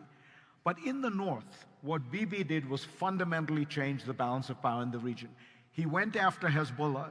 They collapsed, turned out to be a paper tiger. He goes out, he continues the strikes on Syria. The Syrian regime collapses. He goes after Iran's air defenses. The Iranians turn out to be a paper tiger as well, can barely respond to those attacks on their air defenses, and then decides to go after Iran itself. He also figures out how to, lack of a better word, to play Donald Trump. He gets Donald Trump to support him. Trump says he wants a deal. He says, yeah, you keep trying to do a deal. And then when the deadline that Trump had set expires, this is, by the way, the first deadline that Trump has ever set where once it expired, he actually did something about it, right? He says to him, now you got to let me go. Guessing, I think, that the Israeli operation would go well and that Trump would have FOMO and, fear of missing out and want to jump in. And I think he managed all of that remarkably well. Look, he got a number of lucky breaks along the way, but I think he did the strikes as much to preempt American diplomatic action and an American diplomatic deal with Iran as Iran's nuclear weapons. He wanted to make sure that Iran does not have some kind of reconciliation with the United States, force the action, force the Americans to come in. As far as I can tell, he's handled this extraordinarily well. What are Iran's options at this moment, Zanny? Can I just slightly You can absolutely disagree. Can I just tell you to fuck off? So wonderful take. I think success. I just vomited in my mouth. And also, just as a reminder, I think he was in college when he, like most of us, I think he's probably my age, in college were fighting, marching, protesting against South Africa's apartheid. Not Fareed. Nope. He wanted us to take it a little easier on South Africa. It's all a game of risk. Like, I do think that sorry if you're a person who played, I'm a geek in a million ways. I wasn't a Risk geek. Oh, I loved Risk. I played Risk. It's like, he handled this. Some strategy. Honestly, on some level, he's right, except that I think this is the end of Israel, even if it's happening too slowly. But he's right. Like, he's decapitated Hezbollah. He, But yeah, go ahead. But his whole analogy falls apart because he's like, I mean, imagine he's like a sports commentator, right? He's like, okay, the Warriors won, but their head coach, I mean, yeah, he shouldn't have fucking hired hitmen to kill 4 people on the other team. But he won. And but the other thing is, look, he's claiming a power shift, right, to Israel. The region didn't have the problem it had until Israel became Israel. Right. Yeah. Like, that's the fundamental, like, we're acting like it's imperialist. This is imperialism when you're taking these countries that are being peaceful. Iran is being peaceful. You're provoking. If your goal is greater Israel, which it is, what they always accuse Putin of, if it is Lebensraum, right? It's like Nazi talk. Then they are, they're encroaching into Lebanon. They're bombing Syria. Iran seems to be not, Iran's not in the nuclear deal anymore with the U.S. Like, Israel right now, Bibi right now is getting what he wants. It's horrific. It's disgusting. But the fact that he talks about it that way, and it's like, oh, but forgetting you can't forget, like, as you're saying, like, that's a crucial part of what he's doing. He's a genocidal maniac. It's being like, oh, one thing you can say about Hitler is he had a goal and he really stuck to it. Like, he believed it. That's how, if you want an acting career, you got to work for it as hard as that Hitler guy did. You would never say that. It's fucking disgusting, right? It's like the Time Man of the Year thing. Like, well, you got to give it to Trump because he was the most influential. That we're not saying we like him or don't like him, but like, you got to hand it to him. You got to hand it. He worked hard. He did not take no for an answer. Yeah. So, and this is a mainstay on CNN. You got to hand it. You got to hand it to Hitler. All right. I think we need to spin. Oh, yeah. I support that. Well, you got something. We have a million I know. things Do we want to watch the Mandy Patinkin thing? I'm so iffy about it. It feels a little bit like the "This is a genocide" article in the New York Times 2 years later, but which was the Mandy video? I don't even remember. The Mandy Patinkin, where he's talking about revenge and how Jews need to feel around the world. Oh yeah, let's show it so we can talk about that. All right. I got it. Yeah. Okay. And the movie was on. She was watching The Princess Bride. And just as I walked in the room is that final scene in the movie where Inigo is sitting by the window with the man in black. And the man in black asks Inigo, would he like to be the next Red Pirate Roberts? And the Inigo Montoya actor, who was me, said these words, which I did not really know what they meant, that William Goldman wrote, which I think are the singular greatest words I've ever read. You know, I have been in the revenge business so long. Now that it's over, I do not know what to do with the rest of my life. And I ask Jews all over the world to consider what this man, Benjamin Netanyahu, and his right-wing government is doing to the Jewish people all over the world. They are endangering not only the state of Israel, which I care deeply about and want to exist, but they are endangering the Jewish population all over the world. He is the most dangerous thing, not just since October 7th. It has been a deeply troubled situation. And endangering the Jews by endangering those in Gaza. And to watch what is happening for the Jewish people, to allow this to happen to children and civilians of all ages in Gaza, for whatever reason, is unconscionable and unthinkable. And I ask you Jews everywhere all over the world to spend some time alone and think, is this acceptable and sustainable? How could it be done to you and your ancestors, and you turn around and you do it to someone else? Sorry, that was a little out of sync. I don't know why. There's a lag. Yeah, I don't know. Yeah, I don't. Maybe it didn't play out of sync to other people. I don't know. Sometimes it's like that, but yeah. He does a lot of the Bernie thing. Like, he still believes in Israel as a Zionist project, but just like liberal Zionism, he talks about it just like it's only Netanyahu and Netanyahu's government. So for both of those things, and also it's, 21 months in, but I also think that, I've seen a lot of pro-Palestinian people talk about how after 9/11, and anytime any Muslim or Arab does anything bad, every Muslim and Arab is expected to denounce that and speak out against it.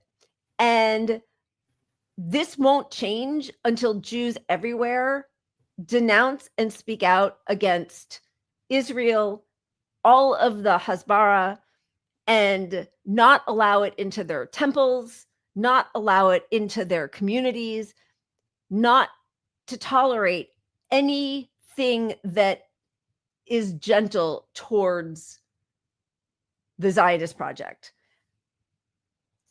So I don't think he goes fully there, but I think possibly it's a strategy to try to compel Jews of his generation, who are the last ones to finally see the light, that this isn't good. Like, it's selfish, right? But it's not even good for you that this is happening. Right. I don't know. Yeah. I don't know. I mean, what you just said reminded me of 9/11. Yeah. And I was working, I was a manager at a call center selling internet for Earthlink at the time. And we put on the TVs and then everybody watched the stuff and then it got sent home, whatever. But a few days later, a Muslim guy that worked with us, who was the nicest guy on earth, on his own called a meeting and sat everybody down to tell them, don't be afraid of me. Like, we don't support this. And it just broke my heart. Like, yep.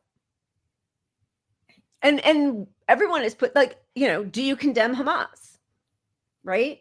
Like, you constantly have to say that. When a keffiyeh is seen as terrorism, when a Palestinian flag is prohibited, when watermelons are prohibited, when Palestinian children, their art is removed from a hospital in the UK, like, every single, like, just breathing is too much. All right, we got to spin the wheel, but to transition, I had no idea before I watched that clip earlier that was the guy that was in what is it? Inigo Montoya. Yeah, you killed my father, prepare to die. You know, like I had to learn that quote in college. Totally. Reasons I can't get into, but like I know him from Homeland because I got to know him as an older guy like that, and I watched it younger him. But connecting younger him, who's this Rico Suave guy, to older him just never crossed for me for some reason. But, hilarious movie. Yeah. That's pretty profound, Buddha. Concentration camps are bad for our German image, so that's why we should oppose them. I hear what you're saying. I think it's a little deeper than bad for our image. I think it's like bad for our soul. But I agree with what you're saying. Like, I think it, I don't think it's just like, oh, bad optics. I think it's, how can we be the people who do this? But he still wants Israel. Like, that's the thing that I just, and I think that's really ingrained for people who are older and have relatives who maybe they were closer to. There was such a story crafted that Israel was saving people who escaped the Holocaust, which was not true. And we know that. And there were plenty of anti-Zionist Jews. There were plenty of Jews who did escape the Holocaust who said that the Zionist project was a Nazi project. Like, they saw that correlation very clearly. So it's a little late, which I totally agree with what you're saying, Buddha. I feel like, it's just, it's so disgusting. And I just keep thinking, like, every moment that this isn't ending, it's just like, yeah. So, I think that's where we're all conflicted, because look, we need everyone who's been wrong on this to come out now. And if it's for optics or whatever the fuck it is, like, speak up. So, as an actor speaking up and Jewish, regardless of the motivation, we need everyone who's self-interested and it's all about them to just do it for that reason. Like, but get out there and fucking speak up. Yeah. Stop this. So 100%. Yes. Einstein was against Zionism. So was Hannah Arendt. And, oh my God, just awful. Okay. We're going to spin.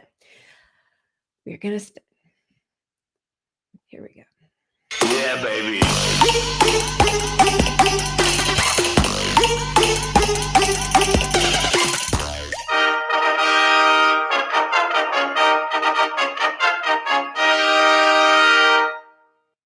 What the fuck?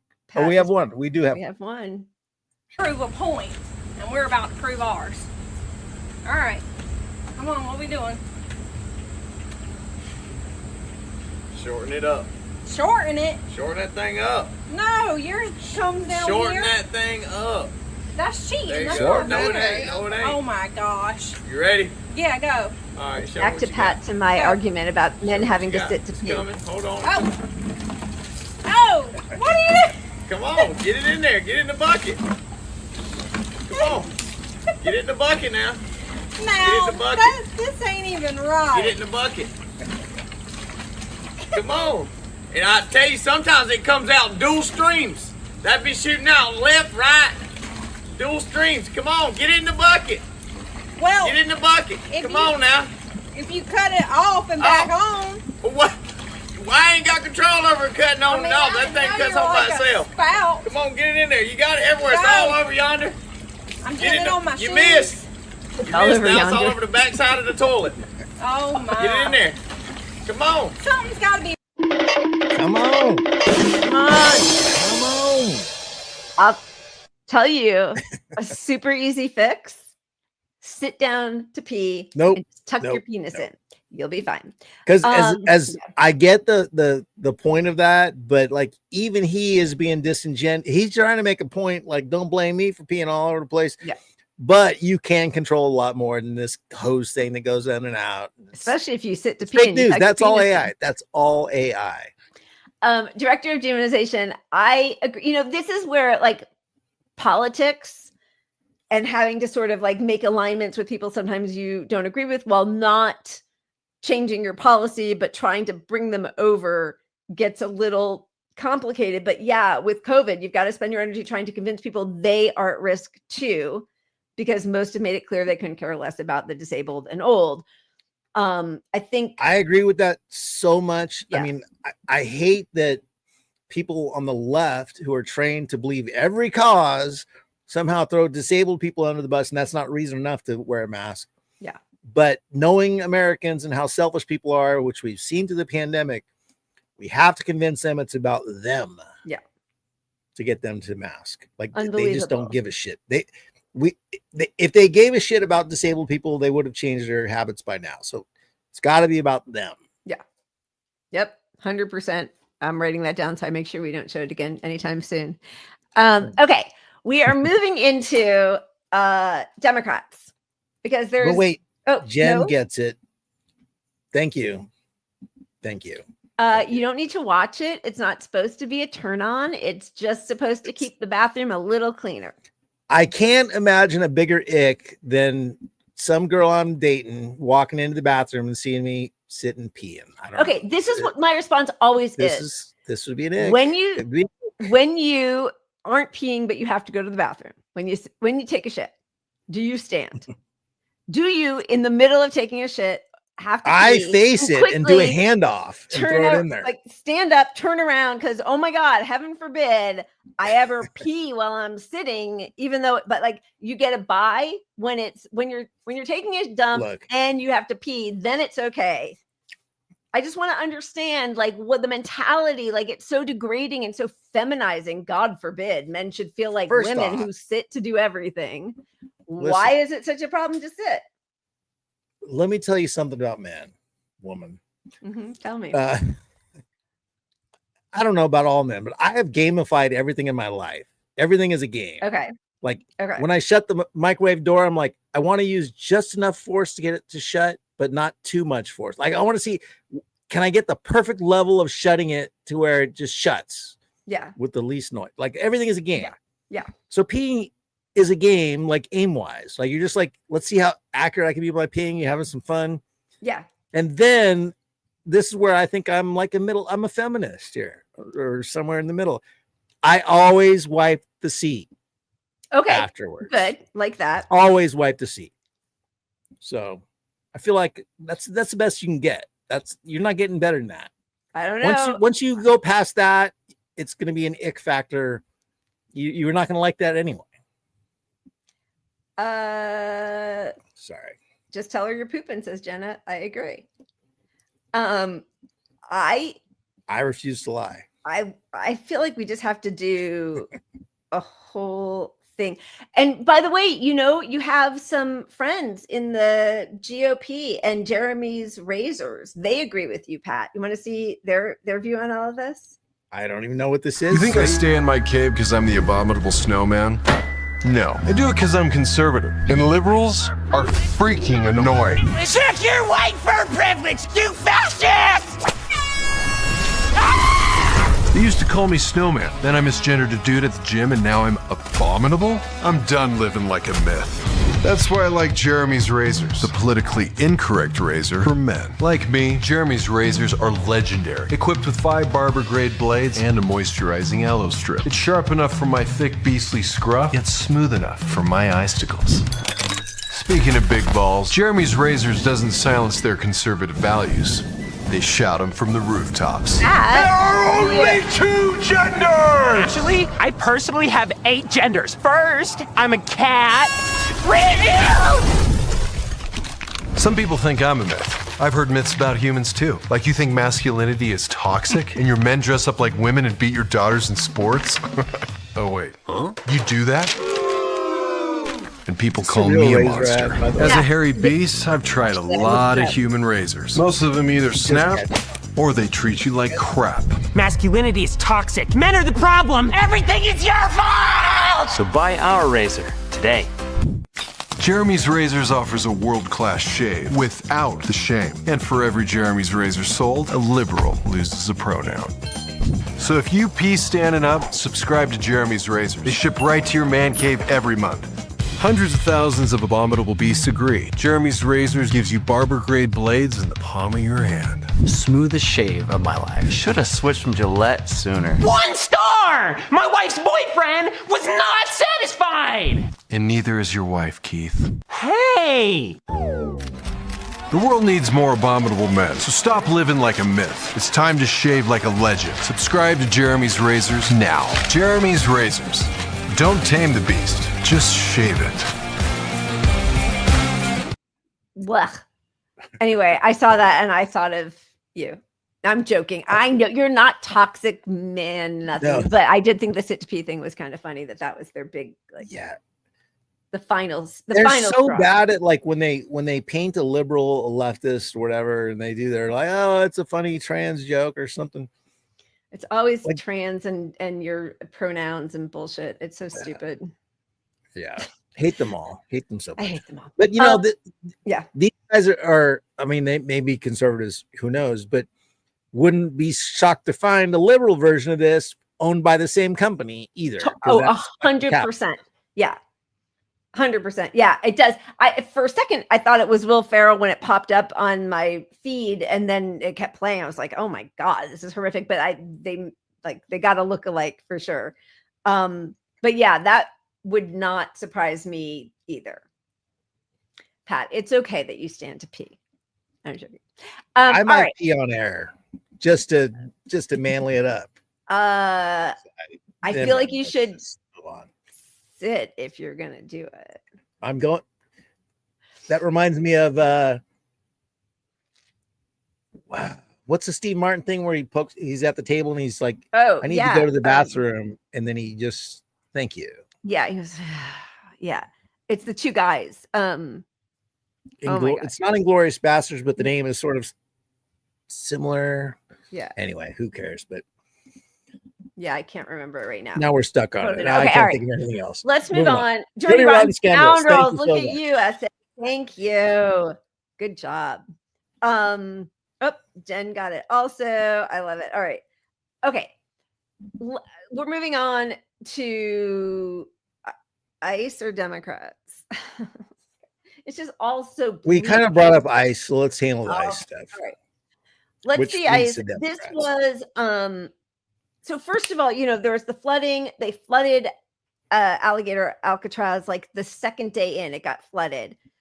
And then this is separate, but did you see all the flooding in New York? I know we have some New Yorkers there. It's horrifying. We already saw this a few years ago. Nothing's changed. Nothing's improved. People in subway with floodwater is dangerous.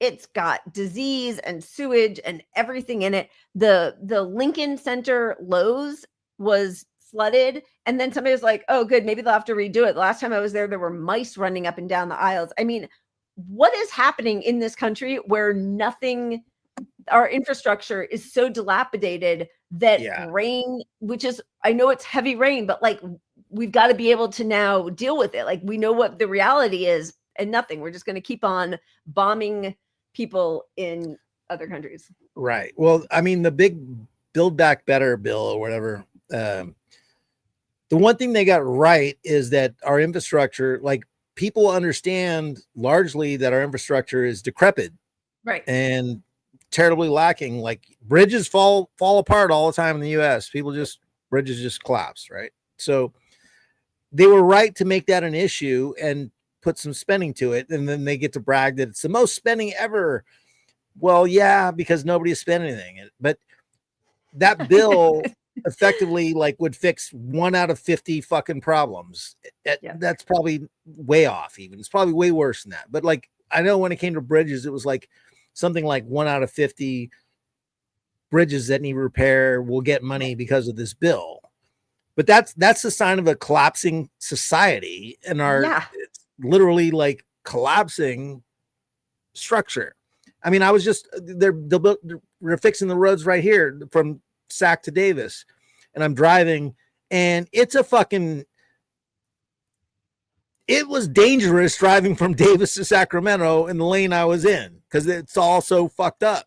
You know, like that's art, and this is in the 4th biggest economy in the world, California.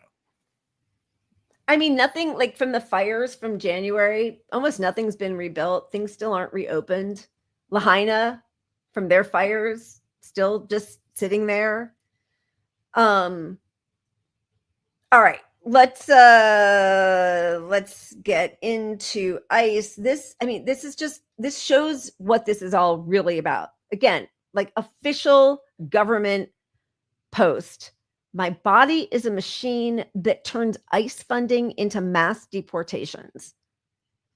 It's just all about cruelty and power and domination. And the language is one thing, but choosing a skeleton is like really, that's a dog whistle right there. This is Nazi shit right here. 100%. This ad, and sorry, you guys, because it's all just not StreamYard. great. I know. I hate that this keeps happening. Okay, there are 2 ads recently put out by these Nazis. Here's one.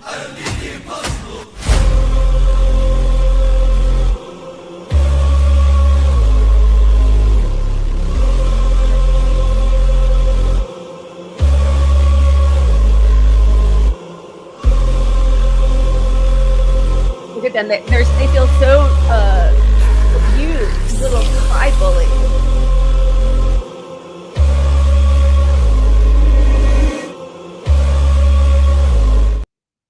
You are no hero. So they did that. Sorry, I had to refill. They did that awful ad, and then this one, which they got a cease and desist from the musicians who actually wrote this song. There's a Bible verse I think about sometimes, many times. It goes, "And I heard the voice of the Lord saying, whom shall I send? And who will go for us?" Can roll on for a long time, roll on for a long time. Sooner or later, gotta cut you down. Sooner or later, gotta cut you down. And I said, "Here am I. Send me."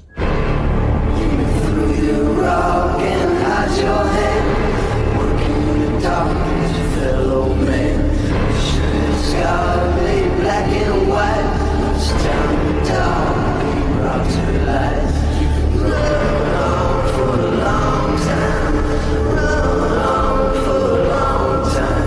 You can run on for a long time. Sooner or later, God cuts you down. Sooner or later, God cuts you down. All right. I don't do video editing for fun much, but I feel like that guy's voiceover needs to be put over them raiding fucking grandmas at fucking, They just killed a farm worker in Camarillo. Just because I didn't remember the name of the band whose music they used. Sorry, I'm going to come really close to the screen here. BRMC official. Black Rebel Motorcycle Club. It has come to our attention that the DHS government is improperly using our recording of God's Gonna Cut You Down in your latest propaganda video. It's obvious you don't respect copyright law and artists' rights any more than you respect habeas corpus and due process rights, not to mention the separation of church and God. It's really bad to have I need to do it like this. It's too close. Church and state per the U.S. Constitution. For the record, we hereby order DHS government to cease and desist the use of our recording and demand that you immediately pull down your video. Oh, and go fuck yourselves. Yeah, and sue the fuck out of them. Sue them and say you've tainted our brand because we don't agree with your ideology, and you making this a public issue by without permission using our shit has irreparably tainted our brand. Like we do not have the same chance to reach across the board success globally because now we have to be on one side of this issue because you put us there. So give me fucking $500 million, you fuck. I honestly think in our destructive capitalist hellhole, that's the only way anything is going to change. You just have to like sue the hell out of all these people. Find a lawyer who's going to do it for a percentage of what they will get for you. And because nothing else means anything. Well, that's the beauty of our law system, at least, is that plaintiffs don't have to put money up. Yes. S.A. Malik says it's a Bay Area band. Are they? I don't know. Black Rebel Motorcycle Club, the son of the guy who founded the 80s band The Call, Michael Bean. Interesting. Following their... I know nothing about either of them. All right. So this was like high irony is to have Debbie Wasserman Schultz go down to Alligator Auschwitz, Alcatraz, and talk about the conditions, which I think are real, but like, lady, take a look in the mirror, but here we go. Let's be clear, throughout this entire tour, it was repeated over and over that the state is working hand in glove with ICE. This facility was inspected by ICE. They review their detention standards. They are using cages. These detainees are living in cages. The pictures that you've seen don't do it justice. They are essentially packed into cages, wall-to-wall humans, 32 detainees per cage. That is the only thing inside those cages are their bunk beds, and there are 3 tiny toilets that are toilet units that have a sink attached to it.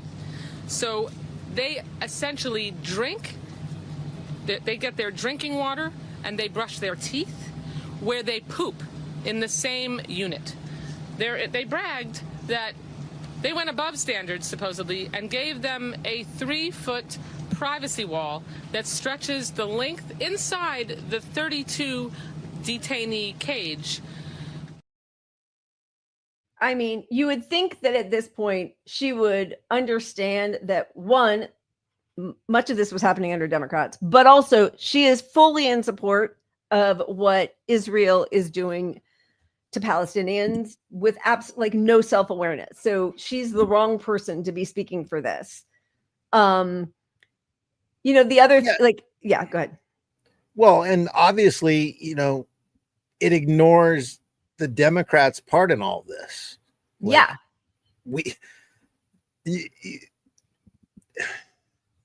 can be anti-ICE, but you funded them. We were against this whole project, and you were for it against the will of your own voters. 100%. And so just this week, there was a story run that an Irish tourist was jailed by ICE for months after overstaying his U.S. visit by 3 days. Nobody is safe. And of course, right away, the sort of more mainstream Democratic groups like Proxies, Tennessee Holler says an Irish tourist visiting his girlfriend overstayed his visit by 3 days for a health issue, ended up in ICE detention for over 100 days. Trump's America. I got some sad news for all of you because that happened in December. What December, huh? Right. Interesting. So President Trump in December? Yeah. 35-year-old tech worker, father of 3 from Ireland, came to West Virginia to visit his girlfriend last fall. It was one of many trips he had taken to the U.S. He was allowed to stay for 90 days. He had a health issue. 3 days out, ICE came and arrested him. And, I'm I know we always do this caveat of like, you know, that's the wrong use actually of caveat, which is beware. But we always do this disclaimer, which is, you know, obviously it's Democrats are 100% complicit in all of this, but it only gets a light shown on it when it's Republicans. Do you remember those forced hysterectomies that were happening by ICE doctors? And it came out during Trump's regime, his first regime. But when you dug into it, those were first reported in 2014, right? And so, you know, it's like that whole accelerationist thing that people only pay attention to this. People, you know, COVID, liberals were outraged. They still are blaming 800,000 deaths that happened under Biden on Trump. I mean, it's like we're dealing with people who are in such a cult. And I know, like, yes, MAGA is a cult also. Of course it is. But there's a blue MAGA, because this did not come out when it happened. The bird flu, all the stuff about bird flu that was completely silenced under Biden. And now, I mean, of course, it's like sort of still being silenced. But like, you know, there are some articles on how RFK Jr. is just like, let it rip, you know. But like, it is bipartisan, two disgusting corporate death cult parties who hate us. They hate us. Yeah, look, with RFK Jr., he's dismantling all public safety. He's dismantling all the science research behind all these things that have kept us alive, you know, as long as we are. And all they can focus on is the vaccines. The Democrats will chime in about the vaccine stuff, which is very important. We should not stop funding this vaccine research. I mean, and you know, and he's appointed all these people to the boards. He's removed all the people who are on vaccine approval boards and replaced them with political people or right. non-science people, you know. So, but they can't make the case. They won't make the case against him about anything else. Like they should. They want COVID to go away and pretend COVID doesn't exist just as much as he does. Yeah. So we have to get past like thinking any Democrat is going to save this situation. Like they're not. They led to this situation.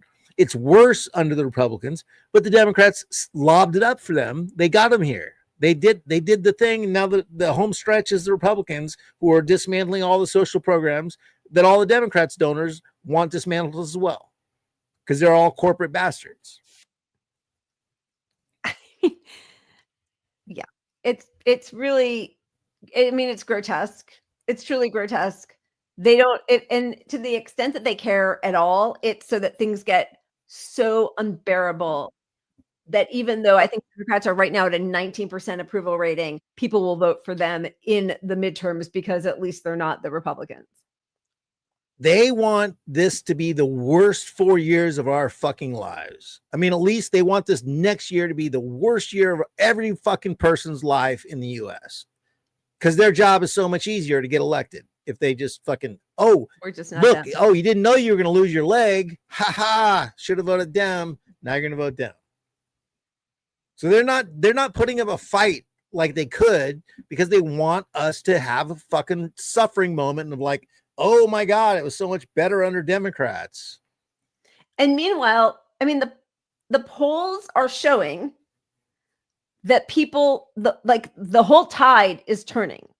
People are saying that the policies are horrific, that immigrants add to our lives.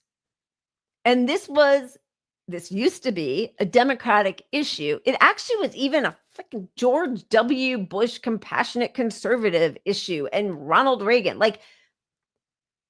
And this is why that ratchet effect idea, it is so pervasive and it's profound, because as the party of opposition provides no opposition and always goose steps itself to the right to chase after those Mitt Romney Republicans, they help persuade the public that, oh, well, this is what the progressives are doing. This is what, Kamala, who 4 years ago said that she was just as progressive as Bernie, is now wholly endorsing this draconian border bill and telling people do not come. And in the first few months of Biden's administration, we saw ICE agents, Gestapo on horses with whips, whipping Black men from Haiti. And that's your compassionate, empathetic Joe presidency. So that persuaded morons who are part of the blue MAGA cult that, you know what, immigration really is a problem and we do have to do something about it. And we all know, but of course it's all because they're serving their capitalist donors, and God forbid we pay people what they deserve when they are working, or give them health care or anything else that every other industrialized nation does. So instead, we're going to blame people who are suffering because of the very actions of our horrific country. I mean, that's like, they're both part of this, both parties. Yep. And it shows itself in COVID as well. Obviously both parties wanted COVID to be over so that we all go to work, so that the real estate isn't devalued because office space is worth nothing. So that's the whole game. And gas, we got to drive more. If you start driving less, that's bad, for their donors as well. And so this was all set up, this is all created. Both parties wanted all this evil to happen. One is going to pretend they're going to stop some of it. That's the difference. But they're not. I mean, those cages were built by Obama. But if your plan is to take over the party, which, goddamn, if we could take over the party, great. But where's your example of it happening? I mean, you got Zoran. Look at how hard the party is fighting him right now. We're going to get to that, I guess. I know we've been late, but we have to show that stuff. Yeah, we have to show some of this stuff. All right. ICE is so horrific, and then it's also, like everything else, it's also a climate issue because where they built the Alcatraz, it's on indigenous land that was supposed to be protected. People are talking about like, well, where's that sewage go? Like, there are downstream effects of this, like the love affair that our politicians have with private prisons, with caging people. Why are we caging people? Like, that's our solution to everything. Put them in a fucking cage. That is not a healthy attitude towards your citizens or anybody. It's not. And I mean, they're making asbestos okay again. Like, that's what's happening now in our government. They're like, we're going to go back to not regulating asbestos. They just found out that the thing that they replaced, the toxic chemical that was in Roundup, the thing they replaced it with is like 300 times fucking more toxic. I mean, we have no protections anymore. Capitalism, they buy away all of our protections because they have the money and we don't. And we don't contribute to the politicians. I mean, we try on our outsider thing, but it doesn't work. They always have the money to buy the policies they want, period, full stop. Disavow this whole belief that the Democratic Party is going to save us. Yeah. We have to fucking get in the streets, wreck shit, defund shit, fucking save your money. Don't spend $1.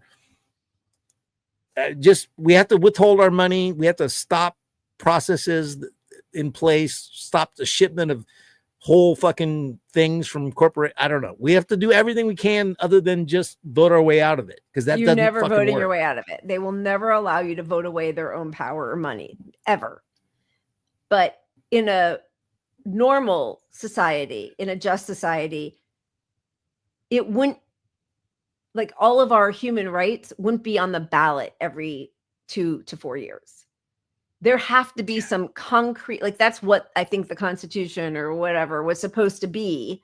There are supposed to be just some, I don't believe in God, but whatever, like, not God-given rights, but like some thank you. What? That's a good word. Why don't they throw that in the Constitution? There should be there should be some tenets that we just that you cannot vote them away. You can't finance them away. You can't pretend it's just we're just chipping away. And and that is going to eat into the billionaires' pockets.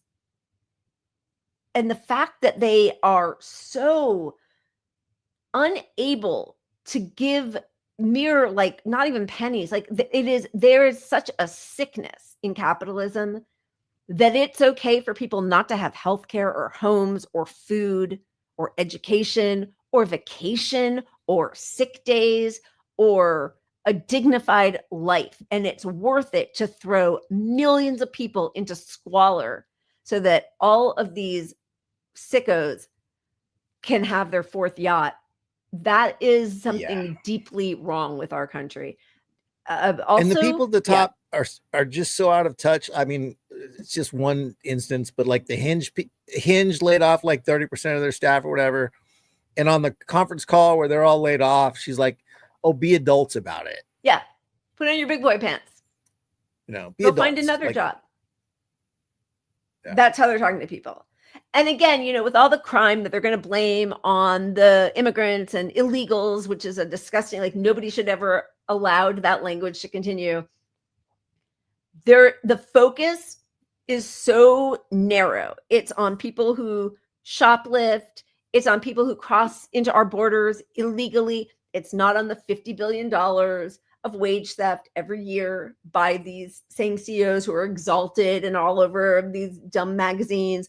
It's not on pollution that kills 10 million people a year. That's before like an official genocide. That's just doing business. Hey, strike. Like, to watch, these are children in Ventura County, just north of me here in Los Angeles. They are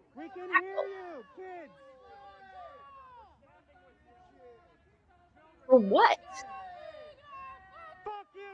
Every second that Jeff Bezos and Elon Musk breathe, and Bill Ackman and all, like, what's his name? Not JP Morgan, Jamie Dimon. Every second they are existing in our space, they are harming the world immeasurably more times than, like, what do you think these children are going to do in the rest of their lives? Like, how are they going to feel part of this country or want to help be part of this community, a society? Like, we are destroying everything with the way we treat people. It's disgusting. All right, we should do something really nice before we show a couple of the stuff going on in the DNC. It looks like it's another marathon. Can you all handle it? All right, I'm spinning. Yeah, baby. Wholesome, not wholesome. Goddamn it, not wholesome. Do we have wholesome? If not, we should show another pup. Oh, okay, good. Well, we do. All right, good. Whatever you want to do. Which wholesome? Oh, I'm just hanging out here. Whatever. Oh, music. Let's have a musical interlude by a special needs cover band. This broke my. Jesus Christ. I'm getting so sappy lately. Soft. I'm like, I like it. I love it. It's my favorite version of you. You're gonna start sitting to pee soon, Pat. I'm gonna cry on camera soon. I was close earlier. I'm not gonna lie. It's Pepe's become kind of a symbol.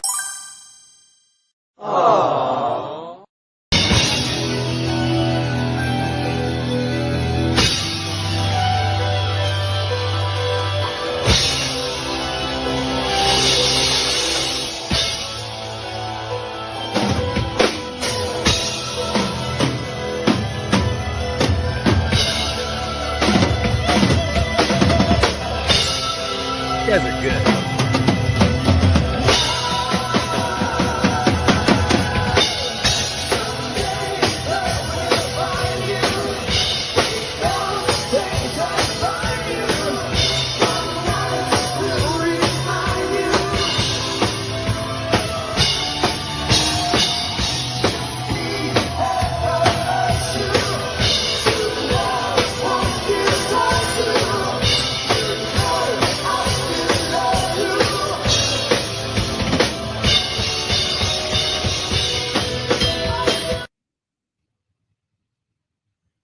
That was the Skittles. I love them. I love them, but it wasn't long enough for me to get in all the DNC videos. Oh no, there's 5. Give me 1 second while we. I will give you a second. Here's how I'm going to give you a second. I'm going to show something entertaining-ish. Okay, I don't that's know. it. Yeah, what is that? It's. I see the little thing spinning. It's getting there. The word to Islam. No, it's too long. That's too long. We can't do that. Oh my God. More wholesome. Here's wholesome while we wait for whatever's happening. It's Pepe's become kind of a symbol. Aww.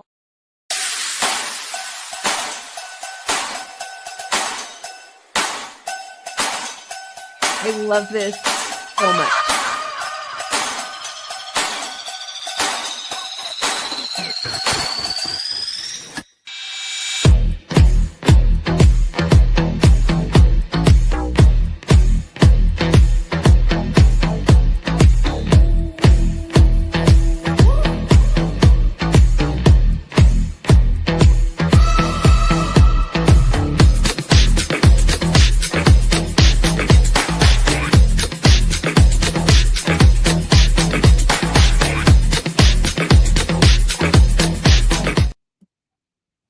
That was good timing. My last one. Perfect. That's really cute. I love that. Although there was this big thing when my kids were little, which was like, we're big huggers. Like we're big huggers. And when Asher, especially when he was little, all he ever wanted to do was like hold somebody's hand and hug them. And there was a big thing like, oh, nope, just a high five, just a fist bump. And I get that. Like everybody should feel comfortable. But I also just feel like we should be able to differentiate between bad hugs and that I hear, but I like that a lot. I do. Don't be a Tom Brady kissing your kids in the lips forever. We said that last week. But. Yeah. That was That also just felt like a power move.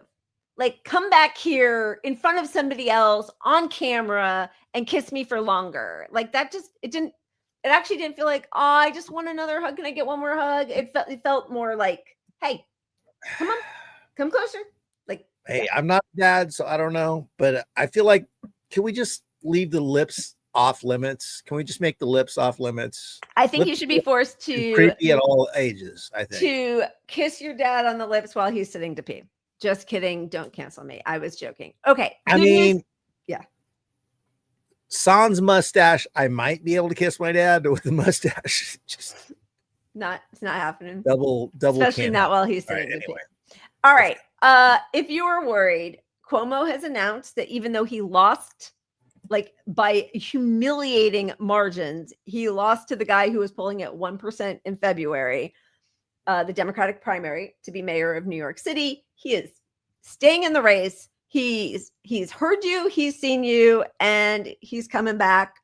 This is a little taste of his refurbished image. Hello, I'm Andrew Cuomo. And unless you've been living under a rock, you probably know that the Democratic primary did not go the way I had hoped. To the 440,000 New Yorkers who voted for me, a sincere thank you. Thank you for believing in me, in my agenda, and in my experience. And I am truly sorry that I let you down. But as my grandfather used to say, when you get knocked down, learn the lesson and pick yourself back up and get in the game. And that is what I'm going to do. The fight to save our city isn't over. Only 13% of New Yorkers voted in the June primary. The general election is in November, and I am in it to win it. My opponent, Mr. MAMDANI, offers slick slogans, but no real solutions. We need a city with lower rent, safer streets, where buying your first home is once again possible, where childcare won't bankrupt you. That's the New York City we know. That's the one that is still possible.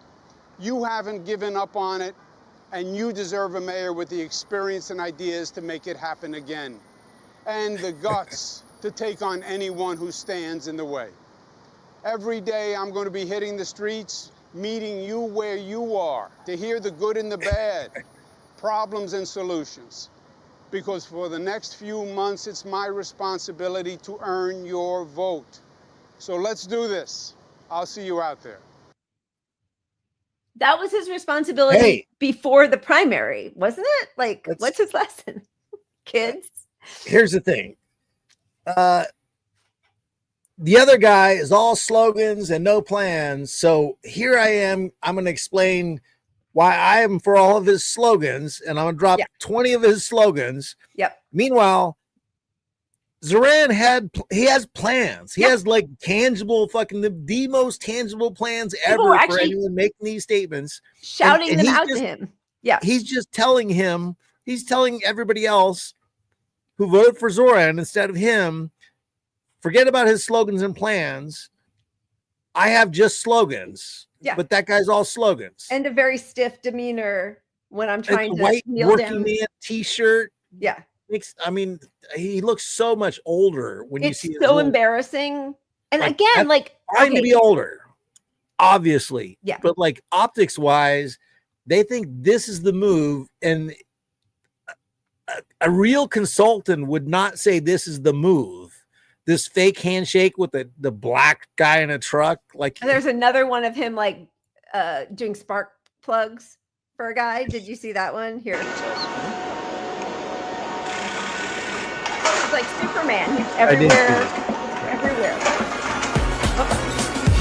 He put it on. I think he actually put the red one on the wrong. This one is so much worse because nobody believes that he just stumbled onto somebody and dumped their car. Look at that young kid who actually. Literally nobody would ever believe that. He didn't even have a car. He just fucking put the jumper cables on the battery. Anyway, they had to turn off the out replies to it. They turned off the replies because he had 14 responses and they were all so negative. He just turned off the replies. But what also is funny is that he hid the replies. Yes. He hid the replies in New York Magazine. Yeah. He spoke with reporter David Friedlander after Cuomo shot his video about what went wrong in the primary, what his plan is to tackle affordability, and what he thinks of all those labor unions, donors, and electeds rushing to Zoran Mamdani. You ready for this? Cuomo said he would make affordability a cornerstone of his general election campaign, but would run on the notion that he will actually be able to make the city more affordable, while Mamdani will only talk about it. It's about not just connecting with the perception of the problem, it's finding the real solution and then having the ability to do it. You don't want someone who just connects. That's step one. What you really want is the problem solver, and I can actually do that. So part two right here is the best part. This is the best part. There is no real answer, actually. There's no real answer. And here's the thing.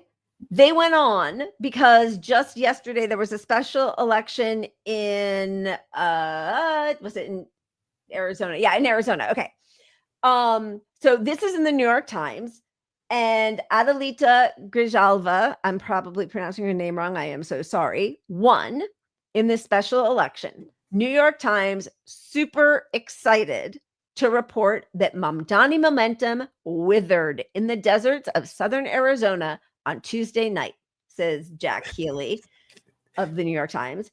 Because Adelita Grijalva's, I am so sorry, Miss Grijalva, for mispronouncing her name. I will get it right. Convincing win in Tucson against the upstart who called for a new face and name to succeed Raul Grijalva in the House. So Raul Grijalva passed away. He was a mainstay of Arizona politics, and his daughter wins. And New York Times is like, so you see, Mamdani, the whole Mamdani thing was a big joke. It was a one-off, not happening. Mamdani momentum withered in the deserts in a Democratic primary election that pitted continuity and experience against generational change. Voters decided to stick with what they knew, nominating Adelita Grijalva, the oldest daughter of Representative Raul Grijalva, to fill the House seat of her father, who had held it for more than 20 years until his death in March. The Associated Press called the race for Miss Grijalva, who was winning more than 60% of votes counted. Deja Fox, a Gen Z activist who tried to recreate the youthful magic of Zoran Mamdani's campaign for New York City mayor, attracted millions of fans on social media. But with about 20% of votes, the 25-year-old was not able to translate viral support into victory at the polls. This, buried deep down, is that they're not even going to show it here anyway. Adelita was endorsed by Bernie and AOC. She was the more progressive candidate. Maybe she wasn't younger. Maybe she wasn't totally new to politics. Maybe she didn't have the slick social media presence. But as we have tried to say a million times, that's not the first, second, third, fourth. Like, that's not the top priorities of the working class. Working class people, for whatever we all say about Bernie, which I agree with, yada, yada, but young kids loved Bernie. Do you remember in 2016, like kids who were doing school tours of Congress, and then they would see him across the grass field and they were like, it's Bernie fucking Sanders. And they were kids and they were like running, not because he was so hip and cool. It's because his policies spoke to them. I can't believe we're still doing this. It's embarrassing. Nobody believes it. Nobody gives a fuck. It's so stupid. Yeah. Well, I mean, on the Bernie thing real quick, the people most in love with Bernie now are the people that didn't love him 4 years ago, who are just like now for the first time coming around to Bernie because they're disenfranchised with the party like we were fucking 8 years ago or 10 years ago, whatever. So they're just now, you know what? That Bernie guy. Yeah. Which is why, as much as I can diss on his little tours, they do help, but yes. But they also funnel people to the party. But back to this bullshit. Yeah. They're going to try to find a race that's irrelevant to New York and his win entirely and try to paint his ideology as bad because am I wrong? Was that a state house position? It wasn't. No, I think it. Yeah, I don't know. I feel like no. I think it is a house. I mean, it's a federal U.S. Congress. Yeah. U.S. Congress. Okay. Yeah. But any example of anybody that's leftist that loses is perfect for them to just say, oh, that's why we can't spread that kind of ideology state by state, because in Pennsylvania you need a Fetterman. Right. That's the whole game. But meanwhile, she was further to the left, but they're still going to try to spin it because her father was, in politics for years. It's not insurgents who are going to win, and they're never going to talk about politics. It's layers of bullshit. Yeah, and she's older than Deja Fox. So see, it's not only about young people, it's not only about young people. It doesn't have to be young. Like when they say, oh, like I hate Mayor Pete. That's not our solution just it has to be not an old white guy. I don't need to see a person. I don't need to see what they look like. I want to know what they want to fight for. That is it. And honestly, nobody knows that the age is irrelevant to this whole thing more than young people.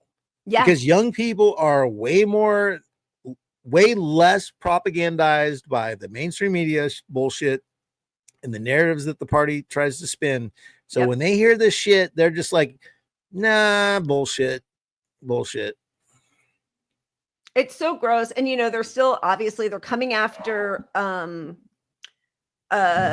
Zoran. He just had to meet with all of this stuff doesn't even come in. All of the CEOs of New York, and the big thing was he was gonna have to talk about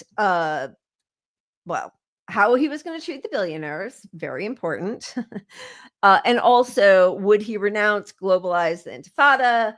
That was the other really pressing, point that everybody had to be made to feel safe. Was he going to take care of the Jewish community, which is ridiculous that he's being pressed on something that he never said. And that is a word in Arabic that, unless you're going to come up with a synonym for people to talk about shaking off and pushing off the shackles of domination, what word do you want people to use? And fuck you for policing words anyway. And if Jews don't feel safe because other people need to be free and have self-determination, then, that's maybe not a project that deserves to exist, honestly. So he met with the tough meeting for MAMDANI with the Partnership for New York CEOs. Today, I'm told, stood his ground on Intifada, thank goodness. language and wouldn't commit to keeping New York Police Department Commissioner Tisch, whom this crowd likes, in the job. Also did not recognize her father, Jim Tisch, when Jim Tisch rose for a question. So, first of all, sounds way tougher for the CEOs who were waiting for him to denounce globalized intifada, and he would not. Good. Also, I mean, can you imagine the pearl clutching that he didn't recognize Tisch's father? Do you know who I am? Well, I'll tell you who he is. He's in the fucking EPSTEIN Black Book with his wife, which I didn't know until they made a stink about the fact that Zoran didn't seem to know who Jim Tisch was. What else is he besides a good-for-nothing billionaire who was in the Epstein Black Book? But now we all know. All I did today was like look into Jim Tisch and all of his disgusting history. Yeah. But yeah, I don't know. I listened to right-wing talk radio. I think you got off easy, maybe. I don't know. So. I mean, yeah. Well, Eric Adams has something to say about this guy's going to win us over. Let's hear it. Just you wait. Do you think that MAMDANI is an anti-Semite? Yes, I do. I think that when you're in the streets, after what we saw took place on October 7th, when you're in the street either the next day or days later and don't immediately denounce it, when you're unwilling to talk about global intifada.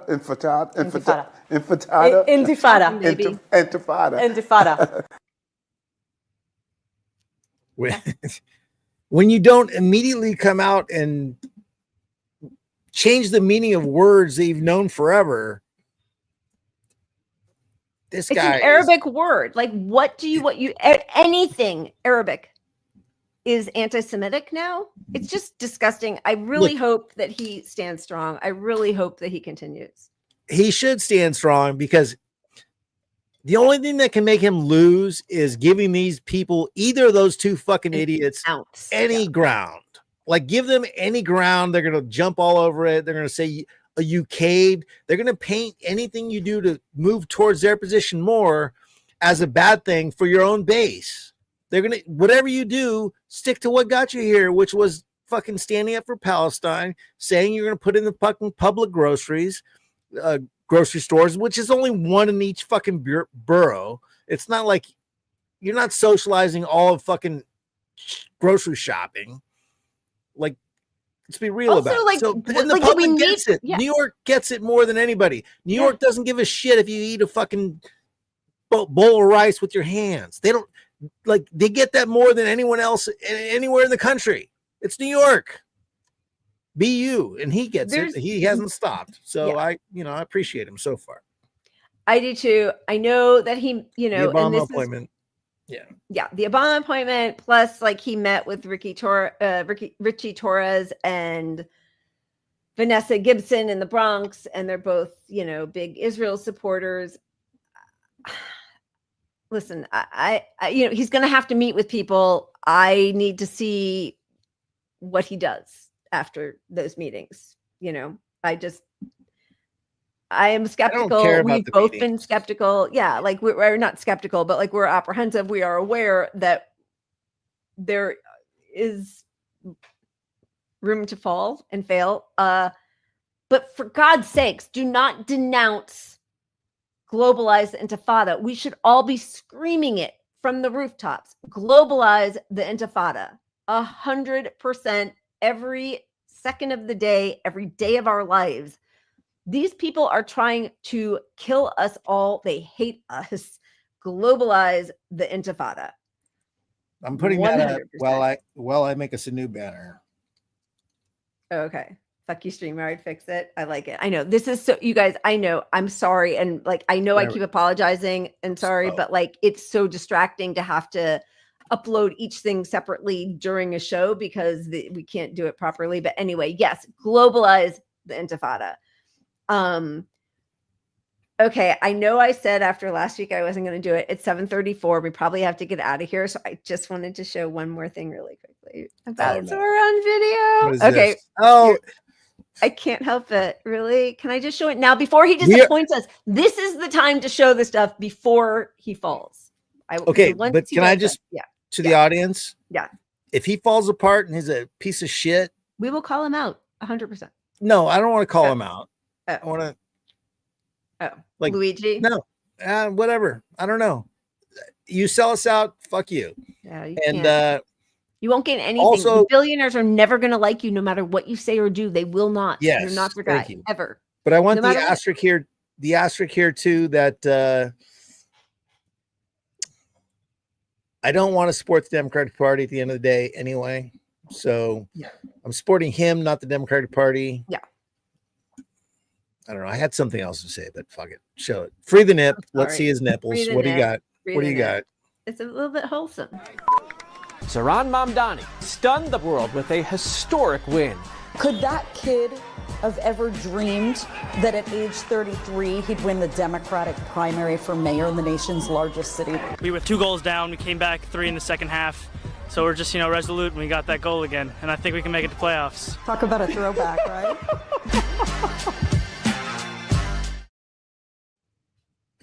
Come on! God damn you. You know, my soccer was my sport too. I hear he sits to pee, Pat. He does not. Nobody ask him that, please. Hey, please Zoran, come on, Punch Up Pod, and we have some real questions for you. All right. I am despondent, and yet I feel very grateful that we get to spend these couple nights a week with you all. I forgot to do it at the beginning, so please make sure to like and subscribe and smash that notification bell and all that good stuff. Pat, do you have anything else to say before we leave? Hey, support Zoran. Don't give him $1. Just and hold them to account. Him. Give your money to local people that need it, Yeah.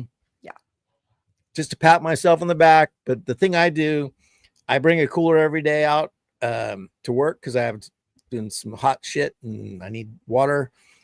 And I always hand out water to people when I see them that need it in the streets and do something. Great. So they're going to make that illegal. Do something. Yeah, I'm going to get arrested for that shit soon. So, do you want to set up our one good thing because my brain has left the building? Oh, yes. They were burning. These are refuseniks in Israel, in Tel Aviv, burning their draft orders. Hell yes. So, all right, everybody. We'll see you Sunday. Cheers. Keep punching up. We love you guys. Thank you. See you soon. Bye.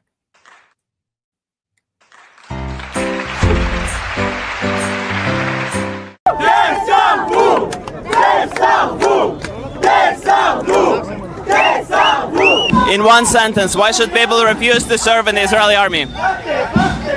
Because there's a genocide and you don't enlist into an army that's committing a genocide.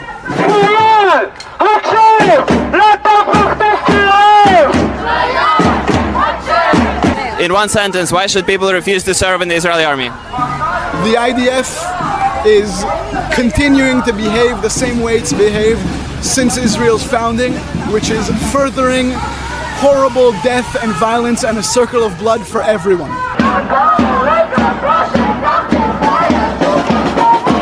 Because the Jewish state that trying to present me wanna exterminate the people of Gaza. And we can't be silent. Never again is now for everyone. Because it is committing genocide and it's not helping not Jews and not Palestinians. We are all in danger because of the Israeli army. שום פעילות, הפגנה, כתבה, לא משיגה את הכאב שגורם רצח העם בעזה. הצבא של המדינה אליה נולדתי, על כל חייליו מגנרל לטוראי, הוא האחראי הראשי לזוועות הללו. כל חייל, מהטייס, ללוחם, לטכנאי, למדריך, לשוטר, למסביר ולפקיד, אחראי לפשע הזה. כולנו שותפים מרצון ומהכרח לאבדון המתרחש במרחק כמה שעות בודדות של נסיעה מביתנו. הפך צה"ל לא רק לצבא שלא ראוי לשרת בו,